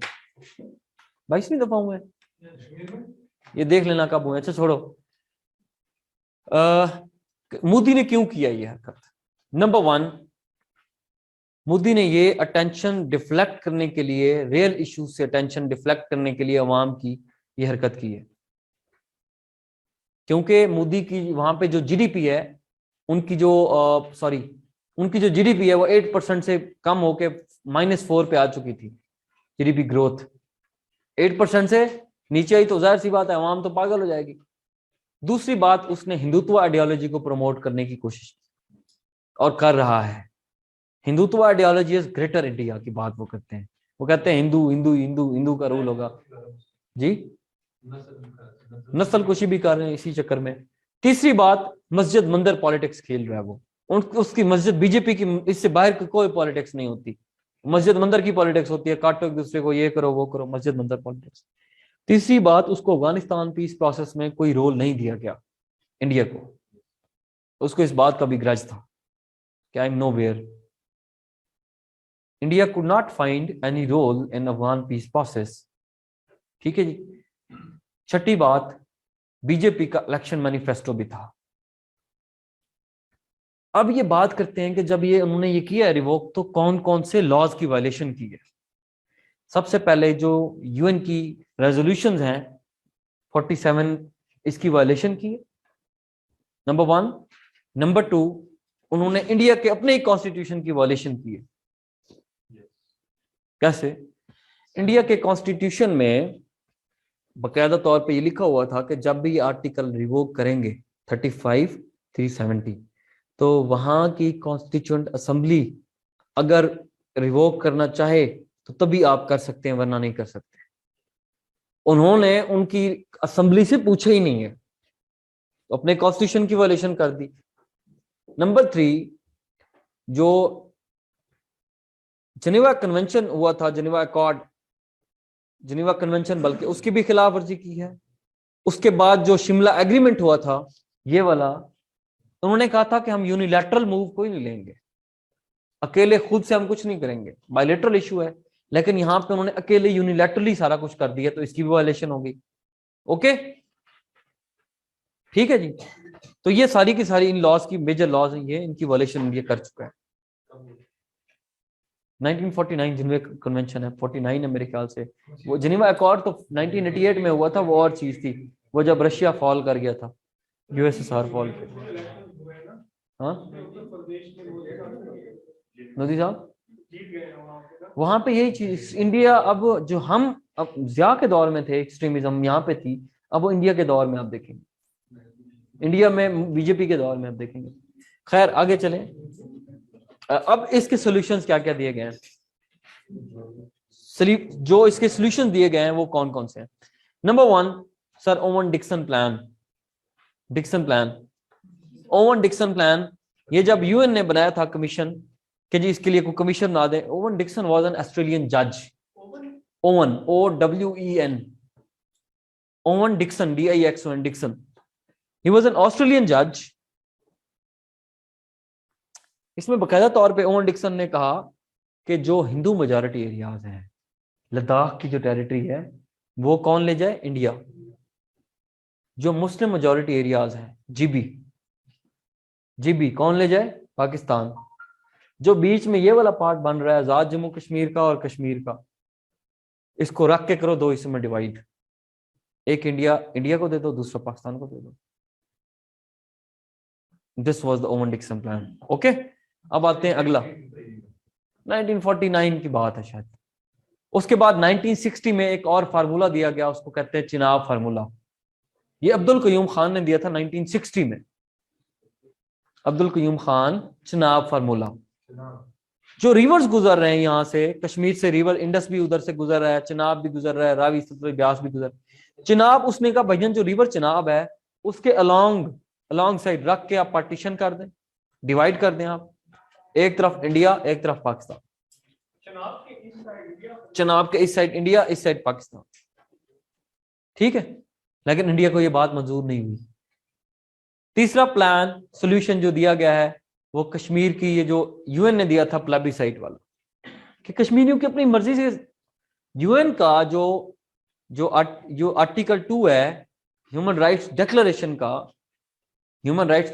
आर्टिकल 2, वो ये डिटरमिन करता है, डिसाइड करता है, ये बताता है कि जो आपका सेल्फ डिटर्मिनेशन राइट है, जिसको आप कहते हैं हक इस्तिस्वाब राय, मेरी मर्जी है, मेरी अगर स्टेट डिस्प्यूटेड है तो आपकी मर्जी है, जो स्टेट के लोग रह रहे हैं वो जिसके साथ मिलना चाहें, आजाद रहना चाहते हैं आजाद रहें, किसी और के साथ मिलना चाहें किसी और के साथ मिल सकते हैं, ठीक है।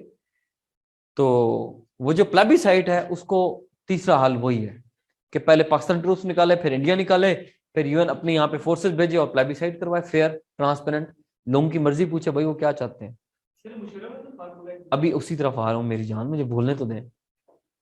उसके बाद आता है जी मुशर्रफ का 4 पॉइंट्स फार्मूला। अब मुझसे पूछें, ठीक है, 4 पॉइंट्स फार्मूला मुशर्रफ का।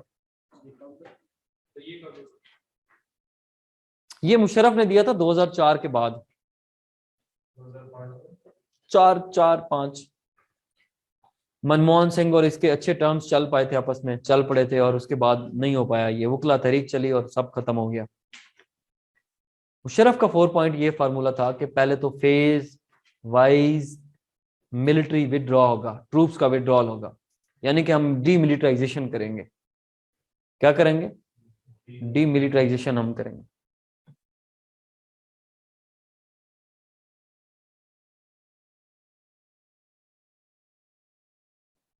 दूसरा उसने कहा कि जो LOC है, ये जो आपकी LOC है, लाइन ऑफ कंट्रोल, इसके अक्रॉस फ्री ट्रेड होगी, कोई रोक टोक नहीं होगी, ये कोई बॉर्डर नहीं होगा, इधर के लोग उधर जा सकते हैं, उधर के लोग इधर आ सकते हैं।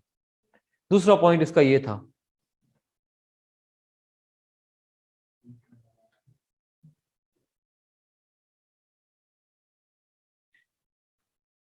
हो गया। तीसरा उसने कहा कि यहां पे इनको हम सेल्फ रूल दे देंगे with joint supervision mechanism. Self rule यानी कि लोकल कश्मीरी अपना रूल करेंगे, लेकिन हम इनको ज्वाइंट मैकेनिज्म बना देंगे, कोई ना कोई ज्वाइंट मैकेनिज्म।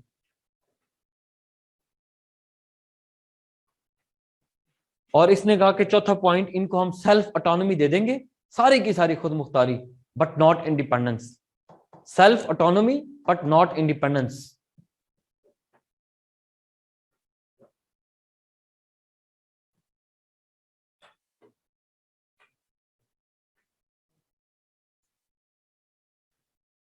ठीक है जी। अच्छा, अब अगर कश्मीर इंडिया के पास चला जाता है, पहली बात तो यह कि इंडिया ने कश्मीर, मोदी ने दूसरी दफा ये क्यों किया है, दूसरी टर्म में, पहली टर्म में क्यों नहीं किया। दूसरी टर्म में इसलिए किया है क्योंकि इंडिया के कॉन्स्टिट्यूशन में लिखा गया था कि प्रेसिडेंशियल ऑर्डिनेंस के थ्रू होगा। मोदी के पास पहली दफा जो सेनेट था उसमें कोई खास रिप्रेजेंटेशन नहीं थी, लेकिन दूसरी दफा उसकी अपर हाउस में भी, लोकसभा में भी और राज्यसभा में भी, दोनों में उसकी प्रॉपर रिप्रेजेंटेशन थी अच्छी खासी, इसलिए उसने किया है। और प्रेसिडेंशियल ऑर्डिनेंस के थ्रू ही करवाया है इसको। ठीक है जी।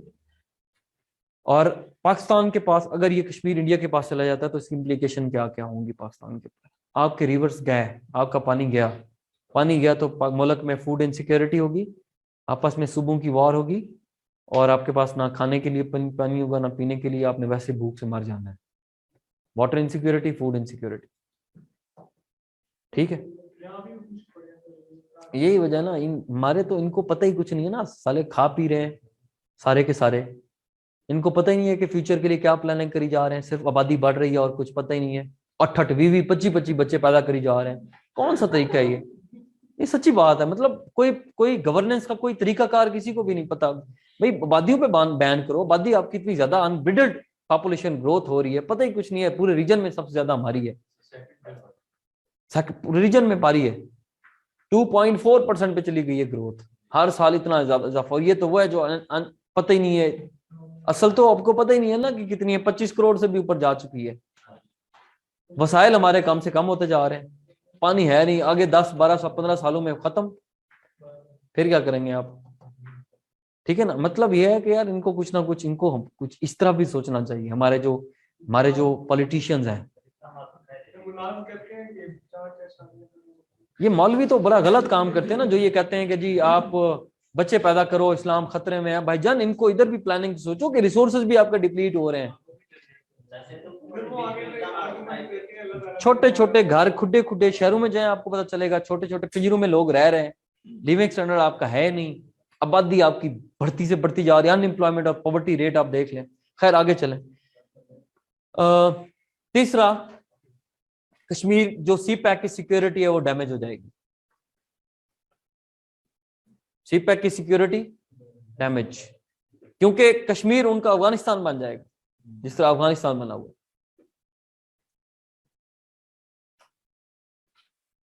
चौथे नंबर पे अगर वो कश्मीर में इजराइल को और अमेरिका को अलाउ कर देंगे, भजन आओ यहाँ पे अपनी नेवल बेसिस बनाओ मिलिट्री की, तो पाकिस्तान भी गया और चाइना भी गया, उनके आके गले में आके बैठ जाएंगे दोनों के दोनों कंट्रीज। तो स्ट्रेटेजिकली हमारे लिए बहुत बड़ा नुकसान होगा, हमें इधर से भी काउंटर करना पड़ेगा उनको, इंडिया को भी काउंटर करना पड़ेगा। ठीक है जी, ऑलरेडी हमारे यहाँ बलूचिस्तान में इंसर्जेंसी बहुत ज्यादा है, जो उनके एलिमेंट्स हैं। ठीक है जी, तो ये चीजें हैं। पानी क्यों खत्म, क्योंकि इंडिया के पास कंट्रोल है, इंडिया कभी भी चाहेगा तो रोक देगा। न्यूक्लियर कौन चलाएगा, न्यूक्लियर डेटरेंस आपने यही लिखा हुआ कि फर्स्ट यूज पॉलिसी है, हमारा पानी रोका तो चला देंगे, हमारा मेजर एरिया इन्वेजन किया तो चला देंगे, आपने हमारी नेवल ब्लॉकेड किया तो भी चला देंगे। चलाने की सलाहियत तो हमें, वो कौन हमें चलाने देगा न्यूक्स, दुनिया पागल है। तो भैया आपको स्टोरेज कैपेसिटी बढ़ाना, इस तरफ सोचें। 10-10 रुपए चंदा लेने से डैम नहीं बनते होते, डैम इफेक्टिव पॉलिसी से बनते हैं। हाँ,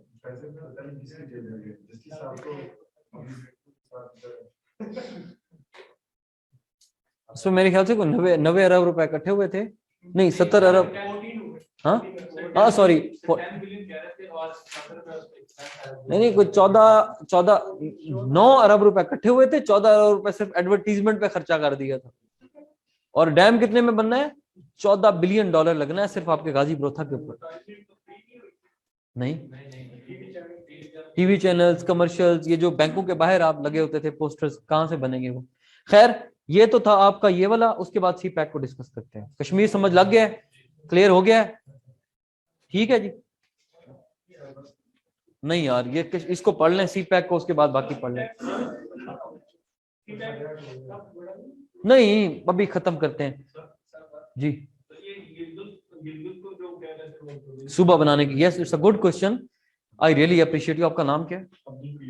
कईयों बात यह है कि जो गिलगत को हम सुबह क्यों नहीं बनाते, ना बनाना चाहिए, बनाना भी नहीं चाहिए। संगे क्या ख्याल है? यस फ्रॉम जीबी, क्या ख्याल है, बनाना चाहिए? मैं बताता हूं क्यों नहीं बनाना चाहिए।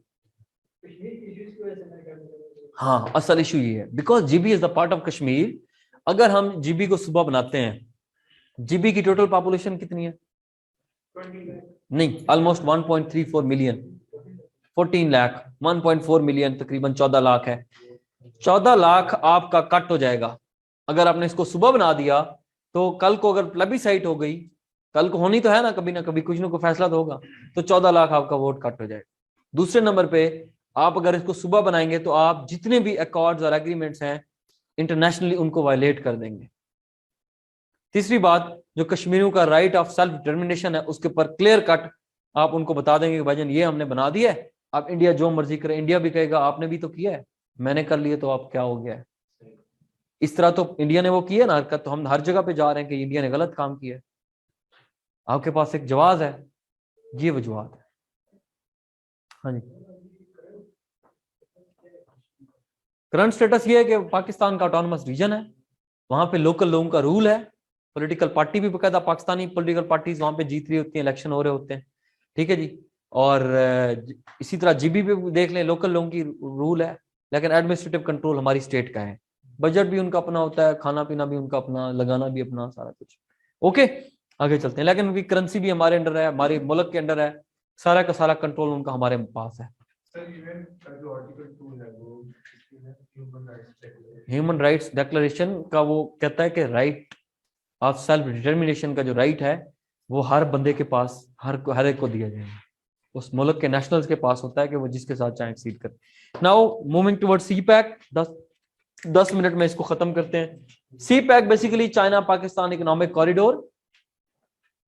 ये जो BRI मंसूबा है चाइना का, जिसका पुराना नाम था OBOR, one belt one road उसका नाम था, और इसका जो नया नाम है that is BRI, belt and road initiative. Belt and road initiative उसका नया नाम। There are I guess 105 countries included, they are the part of BRI जी। पहले 71 थे, बढ़ के अब 105 के करीब हो गए। BRI 105 कंट्रीज का हिस्सा है। ये चाइना का बड़ा मंसूबा है। इसके 3 मैरीटाइम रूट्स हैं जो समंदर में हैं, मैरीटाइम रूट्स BRI के, और 3 लैंड रूट्स हैं।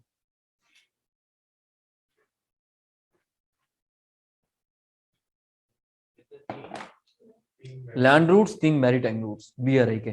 जो लैंड रूट्स हैं, CPEC is one of them, CPEC उनमें से एक है, ठीक है जी।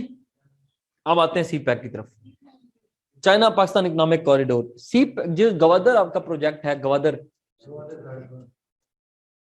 काशगर तो चाइना में उधर है ना। काशगर तो बेसिकली खंजराब पास से भी आगे है। खंजराब पास बॉर्डर है पाकिस्तान का और चाइना का, और दूसरी तरफ गवादर है, ठीक है जी। अच्छा, गवादर का जो प्रोजेक्ट है ये मुशर्रफ के दौर में स्टार्ट हुआ 2007 में। 2015 में यहां पे शी जिनपिंग आया। Xi Jinping is the president of China, Xi XI, Xi Jinping ji. ये चाइना का फॉरएवर प्रेसिडेंट है, जब तक मरेगा नहीं तब तक यही बैठा हुआ, ठीक है जी। हाँ जी, हुआ था, जैसे कि 2015 में हुआ। एनएफसी में कोई शेयर नहीं है जीबी का भाई जी। हाँ सर ये 2007 में स्टार्ट हुआ था। वो यार सिर्फ बातें स्टार्ट हुई थी ना कि ये जो आपका ये जो आपका है ना गवादर, यार सुन ले, बातें ना करें। गवादर ओमान से खरीदा गया था, ओमान से 1958 में फिरोज खान नून के बाद की गवर्नमेंट में गवादर खरीदा गया था।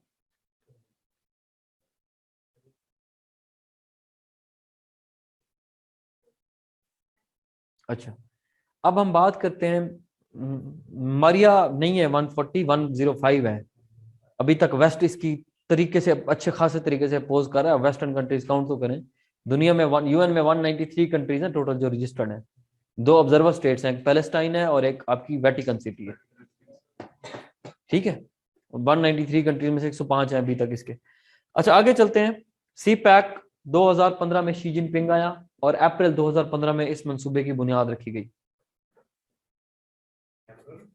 किश्वर यूक्रेन और रशिया के ऊपर भी लेक्चर होगा, अभी वो करंट अफेयर्स में होगा। अप्रैल 2015 में ये बकायदा प्रोजेक्ट शुरू हुआ और इसकी इनिशियल कॉस्ट रखी गई $46 बिलियन। $46 बिलियन। इसको 3 हिस्सों में डिवाइड किया गया।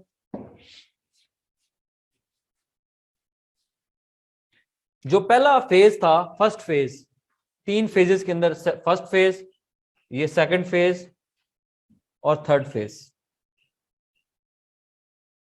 पहले फेज में कहा गया कि भाईजान हम रोड्स नहीं, पहले फेज में कहा गया कि हम एनर्जी प्रोजेक्ट्स को पाया तकमील तक पहुंचाएंगे, जिसमें 21 एनर्जी के प्रोजेक्ट्स बनाए गए हैं। 21 एनर्जी के प्रोजेक्ट्स। पाकिस्तान में सबसे ज्यादा जो एनर्जी पैदा की जाती है वो थर्मल से पैदा की जाती है। थर्मल एनर्जी यानी कि कोल, गैस और ऑयल। कोल, गैस और ऑयल से जो बिजली पैदा होती है उसको थर्मल बोलते हैं। 60% इससे बिजली बनाई जा रही है पाकिस्तान में। 22% हाइडल है जी, 22% हाइडल है। हाइडल कुछ न्यूक्लियर है, कराची में कैनप 1 कैनप 2 कराची न्यूक्लियर पावर प्लांट। अच्छा कुछ जो है वो सोलर है और कुछ विंड है, कुछ बायोगैस थोड़ा बहुत जी। तो यार थर्मल एनर्जी कितु पैदा, थर्मल का नाम है जो गैस, ये जो आपकी ऑयल से और कोल से पैदा होती है। कोल कहते हैं ये जो रोडों के ऊपर बिछाई जाती है, कोयला जलाया जाता है, कोयला जलाया जाता है जो आपका। अच्छा ये एनर्जी मिक्स आपका सबसे ज्यादा इसका थर्मल का। खैर उसने कहा एनर्जी के प्रोजेक्ट्स, उन्होंने कहा एनर्जी होगी तो हम रोड शोड बना सकेंगे, बिल्ड कर सकेंगे। 21 प्रोजेक्ट लगाए और 10,000 मेगावाट एनर्जी ऐड की मान पूल में। 10,000 megawatt was added into our national electric pool. Second phase जो था उन्होंने कहा भाईजान यहाँ पे रोड्स और इंफ्रास्ट्रक्चर बिल्ड होगा। रोड्स में 2 रूट्स बनाए गए, एक ईस्टर्न रूट एक वेस्टर्न रूट। जब हम मैप को बनाते हैं तो ऊपर जो है वो नॉर्थ, नीचे साउथ, इधर ईस्ट आता है और इधर। अब ईस्टर्न रूट कौन सा है वाला है, ये हमारा वाला रूट ईस्टर्न रूट है। ये काशगर उधर है चाइना में, काशगर से खंजराब, ये जो आपका खंजराब पास है, खंजराब पास से सीधा जीबी, चूंकि वो जीबी से आएगा, जीबी से सीधा इस्लामाबाद से पिंडी, ये तो आपका है ना कश्मीर। तो ये जीबी इस्लामाबाद रावलपिंडी से 2 रूट बन जाएंगे, एक इधर पिशावर एक इधर लाहौर फैसलाबाद, थोड़ा बहुत साहिवाल को भी टच करेगा, फैसलाबाद से मुल्तान से सखर से हैदराबाद से कराची से गवादर, और सखर से डीआई खान को भी दिया हुआ है लिंक। उसके बाद जो दूसरा वाला रूट है वो पिशावर, डीआई खान, डेरा इस्माइल खान, सीधा बलोचिस्तान में जाएगा तो कोयटा के बाद कलात, योब, किला अब्दुल्ला, किला सैफुल्ला, पिशीन और पंजगोर से सीधा जाके ग्वादर जाके गुजरे। ठीक है जी। तो ये दूसरा रूट था। उन्होंने कहा कि भाईजान 2 रोड्स बनाएंगे। ईस्टर्न रूट तकरीबन तैयार हो चुका है, ये सखर मोटरवे तक तकरीबन आपकी बन चुकी है, और आगे सखर से भी हैदराबाद और कराची भी बननी है। ठीक है जी। अच्छा उसके बाद आगे चलते हैं। जो वेस्टर्न रूट है वो अभी तक डेवलप नहीं हुआ। जो टोटल सीपैक के प्रोजेक्ट्स हैं वो हैं 376 projects according to parliamentary committee report.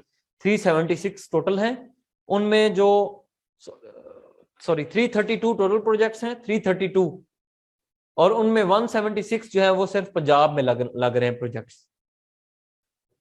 176 projects Punjab में हैं, छोटे बड़े मिला के जी। हाँ, टोटल जो सीपैक में बनने हैं। पहले इसकी इनिशियल जो कॉस्ट थी वो $46 बिलियन थी, अभी बढ़ा के $63 बिलियन की गई है। $63 बिलियन की गई है। $63 बिलियन यार। 2030 तक ये मंसूबा कंप्लीट होगा। 2015 में स्टार्ट हुआ था, 2030 में जाके 2030 में जाके ये कंप्लीट होगा। Now coming towards the third phase. Third phase में उन्होंने कहा कि भाईजान यहां पे हम स्पेशल इकोनॉमिक जोन्स बनाएंगे। एसईजीज प्लस एग्रीकल्चर, जो है एग्रीकल्चर सेक्टर में इन्वेस्ट करेंगे, प्लस जो है ये बिजनेस एनवायरनमेंट को बेहतर करेंगे, private to private partnership. Second case में क्या था, वो रोड पे कितने सुता पे बैठा है, सुता पे किधर हो, इतनी देर बाद पूछ रहे हो। Special economic zones, special economic zones total बनाई गई हैं 9। टोटल कहां पे बनाई गई है, कितनी बनाई गई है? 9 बनाई गई है स्पेशल इकोनॉमिक जोन्स। कौन कौन सी, कहां कहां पे हैं स्पेशल इकोनॉमिक जोन? ये डेंग जियोपोंग चाइना का वाइस प्रेसिडेंट था, 1978 में आया था और 1990 तक रहा था। ये उसने बेसिकली चाइना के अंदर इन्वेंट किए थे कि जिस जिस इलाके के अंदर जो जो उसकी स्पेशलिटी है उसके इकोनॉमिक जोन बनाते। जैसे फैसलाबाद में कपड़ा है, फाटा में पेरिशेबल आइटम्स फ्रूट है और मार्बल है, इसी तरह से स्पेशल इकोनॉमिक जोन जो 9 बनने हैं। नंबर 1, एक तो बनना है आपका सीधा सीधा जीबी में, दूसरा बनना है आजाद जम्मू और कश्मीर के अंदर, तीसरा आपका बनेगा फाटा के अंदर, चौथा आपका बनेगा राशाकाई, ये केपीके के अंदर है राशाकाई। जो पांचवा है वो बनेगा आपका फैसलाबाद के अंदर अल्लामा इकबाल इंडस्ट्रियल कॉम्प्लेक्स के नाम से, फैसलाबाद में अल्लामा इकबाल इंडस्ट्रियल कॉम्प्लेक्स। जो छठा है वो आपका बनेगा ये कराची में धाबे जी, छठा के पास। सातवां भी कराची पोर्ट पे जाके बनेगा, बिन कासिम पोर्ट, बिन कासिम पोर्ट। आठवां जो है वो इस्लामाबाद में बनेगा, ये फाइबर ऑप्टिक्स का आईटी उसको देखेगी। और जो नवा बनेगा वो बनेगा बलोचिस्तान में, बोस्तान में। नहीं, सियालकोट में क्या जरूरत है? तो ये टोटल 9 बनाने हैं जी उन्होंने स्पेशल इकोनॉमिक जोन्स। जीबी, एजे के, फाटा, राशाकाई, फैसलाबाद, धाबे जी भी ठट्ठा के पास सिंध में है। सिंध में 2 हैं, पंजाब में 1 ही है, केपीके में भी 2 आ जाते हैं, बलूचिस्तान में 1 ही है, बोस्तान। ठीक है जी। ये टोटल 9 स्पेशल इकोनॉमिक जोन्स बनने हैं। एनर्जी के प्रोजेक्ट्स तकरीबन कंप्लीट हो चुके हैं, जिसमें Bhikhi power plant Sheikhupura 1248 megawatt Bhikhi power plant. Sahiwal वाला अगर हम बात करें तो वो भी कोल पावर प्लांट है 1248 मेगावाट। अभी हमारी कोल आ रही है साउथ अफ्रीका से, जो हम जला रहे हैं कोयला, पाकिस्तान वाला कोयला बिल्कुल तकड़ है, फारिग है। उसके बाद जो राशाकाई है इसके ऊपर काम हो चुका है अभी स्टार्ट, और फैसलाबाद वाले के ऊपर भी काम स्टार्ट हो चुका है, इन 2 के ऊपर काम स्टार्ट हो चुका है। इसलिए बता रहा हूँ क्योंकि इंटरव्यू में पूछे जाते हैं। और गवादर की डेवलपमेंट के लिए क्या कुछ हो रहा है? गवादर की डेवलपमेंट के लिए ये कुछ हो रहा है कि भाई वहां पे गवादर एक इंटरनेशनल एयरपोर्ट बनाया जा रहा है। 400 अपना मैट्रिक टन का जो है वो एक वहां पे बहुत बड़ा बर्थ बनाया जा रहा है। बर्थ कहते हैं उसको जहां पे जहाज आके लगते हैं। दुनिया का डीपेस्ट सी पोर्ट है ये, ठीक है जी। हाँ, one of the deepest sea port Gwadar, deep sea port. और गवादर के अंदर इंडस्ट्रियलाइजेशन भी होगी, हॉस्पिटल्स भी बनाए जा रहे हैं, टेक्निकल कॉलेजेस भी बनाए जा रहे हैं, ठीक है जी। वोकेशनल ट्रेनिंग इंस्टीट्यूट्स भी बनाए जा रहे हैं। गवादर में पानी का सबसे बड़ा मसला है, तो उन्होंने पानी भी, समंदर का पानी लेके इसको मीठा करना शुरू कर दिया, प्लांट्स लगाना शुरू कर दिए जी। एयरपोर्ट भी है, खैरपुर में कोई नहीं है बारी, सिबगा खैरपुर में नहीं है। तो उसके बाद जो थर्ड फेज एग्रीकल्चर में उन्होंने कहा कि भाईजान जिस तरह ना ये मिट्टी और थरपारकर के इलाकों में इन्होंने ऑलिव्स उगाना शुरू कर दिया, थोड़ा बहुत देखा है कभी मिट्टी, सबसे ज्यादा ऑलिव पाकिस्तान में चकवाल में उग रहा है, चकवाल में ऑलिव ऑयल प्रोडक्शन हो रही है। आप यूं जाते हैं तो आपको ऑलिव्स ही ऑलिव्स नजर आते हैं चकवाल इस्लामाबाद जब जाते हैं तो उसके बाद जो है एग्रीकल्चर में उन्होंने कहा लेटेस्ट टेक्नोलॉजी को लेकर आएंगे ताकि आपकी यील्ड बढ़ाई जा सके, नए बीजेस होंगे, सीड्स की न्यू वैरायटियां होंगी, नई मशीनरी होगी, इस तरह सारी चीजें। तो और कोई डिटेल मुझे बताएं। ये जो इस्लामाबाद वाला ये तो फाइबर ऑप्टिक वाला है केबल जी, ओमान ओमान ओमान से खरीदा था। ओमान एक कंट्री है और उससे हमने 1958 में गवादर को खरीदा था। Oman, Firoz Khan Noon was the prime minister दीदन, लास्ट प्राइम बिफोर माशाल्लाह जी।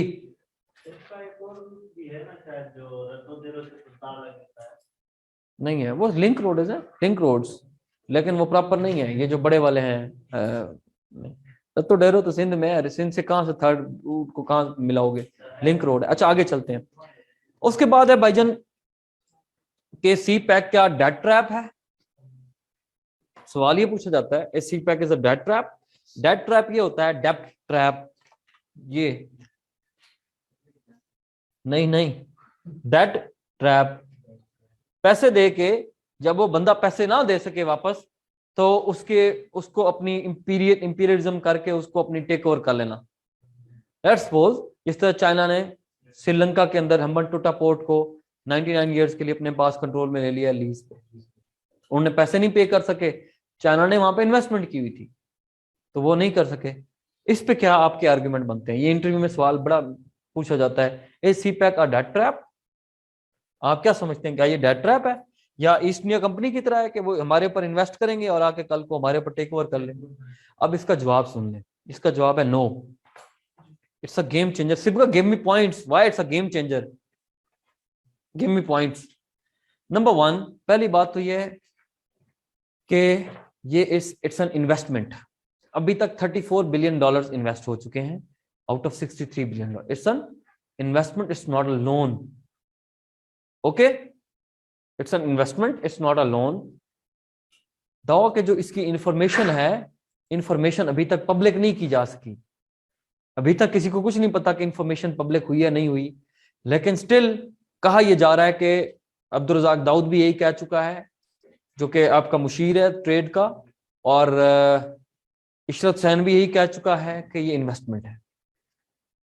$34 billion. Number two, Pakistan is a nuclear country, sovereign country है, हमारे पास स्टैंडिंग मिलिट्री है, तो चाइना को टफ टाइम देगा ये टेक ओवर करने में, ऐसा नहीं हो सकता। हमारी एक सॉवरेनिटी है, चाइना ऐसा कभी नहीं कर सकता। श्रीलंका कहाँ है न्यूक्लियर, न्यूक्लियर ही नहीं है। तीसरे नंबर पे Gwadar is a commercial port, it is not a naval base.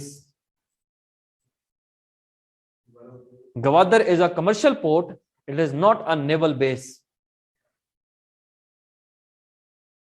चौथे नंबर पे अगर चाइना सी पैक के थ्रू पाकिस्तान को डेट ट्रैप करके पाकिस्तान में इंपीरियलिज्म करके कल को अपना कंट्रोल कर लेता है, तो वो 105 जो कंट्रीज बाकी बैठे हुए हैं, क्या वो पागल है कि चाइना को अपने मुल्कों में घुसने देंगे? उनका तो ट्रस्ट इरोड हो जाएगा, ट्रस्ट खत्म हो जाएगा। चाइना को पूछेंगे नहीं भाईजान किधर, आपने दूसरे मुल्क को कर लिया तो हम नहीं करने देंगे, हमें नहीं चाहिए ऐसी इन्वेस्टमेंट। दूसरे मुल्कों का ट्रस्ट डेफिसिट हो जाएगा, चाइना करेगा ही नहीं, सिंपल। ओके, तो इस पे ये आपके आर्गुमेंट बनते हैं कि जी चाइना जो है ये तो हमारे लिए इसने हमारा बड़ा फायदे हुए पाकिस्तान। क्यों, कौन से? हमारी एनर्जी का मसला हल हो गया, 10,000 मेगावाट एनर्जी आ गई है। दो के अभी भी कॉस्ट एनर्जी है, अभी भी आपके पास एनर्जी की प्रोडक्शन 37,000 मेगावाट की है और पैदा आप कर रहे हैं 22,000 मेगावाट। चाहिए कितनी? 26,000। 4,000 का शॉर्टफॉल है due to transmission losses. Transmission line आपकी कैपेबल नहीं है। प्लांट तो आपने लगा लिए, लेकिन जो अपने घरों तक फैक्ट्री तक लाइनें डाली हुई हैं वो पुरानी है। कोशिश कर रहे हैं ना अभी ट्रांसमिशन लाइन को चेंज करें, शॉर्टफॉल कम हो जाएगा उससे, एक ये वजह है। अच्छा, दूसरी भाईजान पाकिस्तान का इसने ट्रांजिट ट्रेड कंट्री बना दिया सी पैक। पहले पाकिस्तान नहीं होता था, अब हम ये जो सेंट्रल एशियन रिपब्लिकन है, रशिया है, रशिया ने भी एक प्रोजेक्ट शुरू किया जिसको ग्रेटर यूरेशियन पार्टनरशिप प्रोजेक्ट कहते हैं। वो BRI के साथ लिंक करना चाहता है और थ्रू CPEC वो हो गया उसको वेस्ट एशिया तक। पाकिस्तान एक ऐसा कंट्री है जो वेस्ट एशिया तक एक्सेस दे सकता है, इंडिया तक, साउथ एशिया, उधर सेंट्रल एशिया, ठीक है जी, इन सब तक आपको एक्सेस दे सकता है। ओके, तो ये पाकिस्तान के पार्ट पोर्ट है, पाकिस्तान पैसा लेगा, ट्रांजिट के पैसे लेगा और हब बन जाएगा। ठीक है जी, कमर्शियल एक्टिविटीज होंगी, दूसरे कंट्री जिसमें आके टेक पार्ट कर सकते हैं। तीसरे नंबर पे इसने हमारा जो एक इंफ्रास्ट्रक्चर का मामला था कि हमारे पास रोड्स नहीं थे, एनर्जी के, वो मामला हल कर दिया। चौथे नंबर पे एग्रीकल्चर सेक्टर को इसने बूस्ट दे देना है इन अपकमिंग ईयर्स। हमारी यील्ड की प्रोडक्शन, जो हम फूड इनसिक्योरिटी की तरफ जा रहे हैं कि गंदम भी बाहर से इंपोर्ट करनी पड़ रही है, चीनी भी बाहर से, वो मसला तकरीबन कुछ ना कुछ हद तक कम हो जाएगा। पॉवर्टी हमारे यहाँ कम हो जाएगी क्योंकि यहाँ पे लोगों को एम्प्लॉयमेंट मिलेगी, एम्प्लॉयमेट जनरेशन, जाहिर सी बात है इंडस्ट्री जब लगती है तो एम्प्लॉयमेंट तो आती है, एम्प्लॉयमेंट जनरेशन होगी। फिर अगला डिजिटल पाकिस्तान का जो विजन है, इमरान खान की गवर्नमेंट का भी था, 2018 के अंदर दिया गया था, वो जो फाइबर ऑप्टिकल केबल बिछाई जा रही है इस्लामाबाद में, वो आपका ड्रीम पूरा हो जाएगा। सातवां, China is a strategic equaliser against the Indian aggression and the Indian bid of nuclear supplier group. India ये कहता है कि मुझे न्यूक्लियर सप्लायर ग्रुप की बिड चाहिए, मैंने उसका हिस्सा बनना है, मुझे चाहिए, मैं उसका मेंबर बनना चाहता हूँ। चाइना आपका स्ट्रेटेजिक इक्वलाइजर है, चाइना उसको लेने नहीं देगा, वो बिटो ले लेता है। ओके, इस पे ये पॉइंट्स आप बता सकते हैं। ठीक है जी, आगे इसकी चैलेंजेस, एक तो हमारा बिजनेस इन्वायरमेंट डेवलप नहीं हो सका, दूसरा रूरल कनेक्टिविटी कोई नहीं बनाई जा सकी, तीसरे नंबर पे इन्वायरमेंट इम्प्लीकेशन, जाहिर सी बात है जब ट्रक इधर से गुजरेंगे तो धुआं भी छोड़ेंगे, लेकिन उसके साथ साथ उन्होंने पौधे लगा रहे हो तो शायद इससे थोड़ी बहुत कम हो जाए। चौथे नंबर पे CPEC की सिक्योरिटी के बड़े इश्यूज हैं। पांचवें नंबर पे सूबों के आपस में टसल है। बलूचिस्तान कहता है ये CPEC is not a China Pakistan economic corridor, it is China Punjab economic corridor, क्योंकि पंजाब में ज्यादा प्रोजेक्ट्स हैं, तो छोटे सूबे कहते हैं हमारी तरफ ज्यादा प्रोजेक्ट्स होने चाहिए।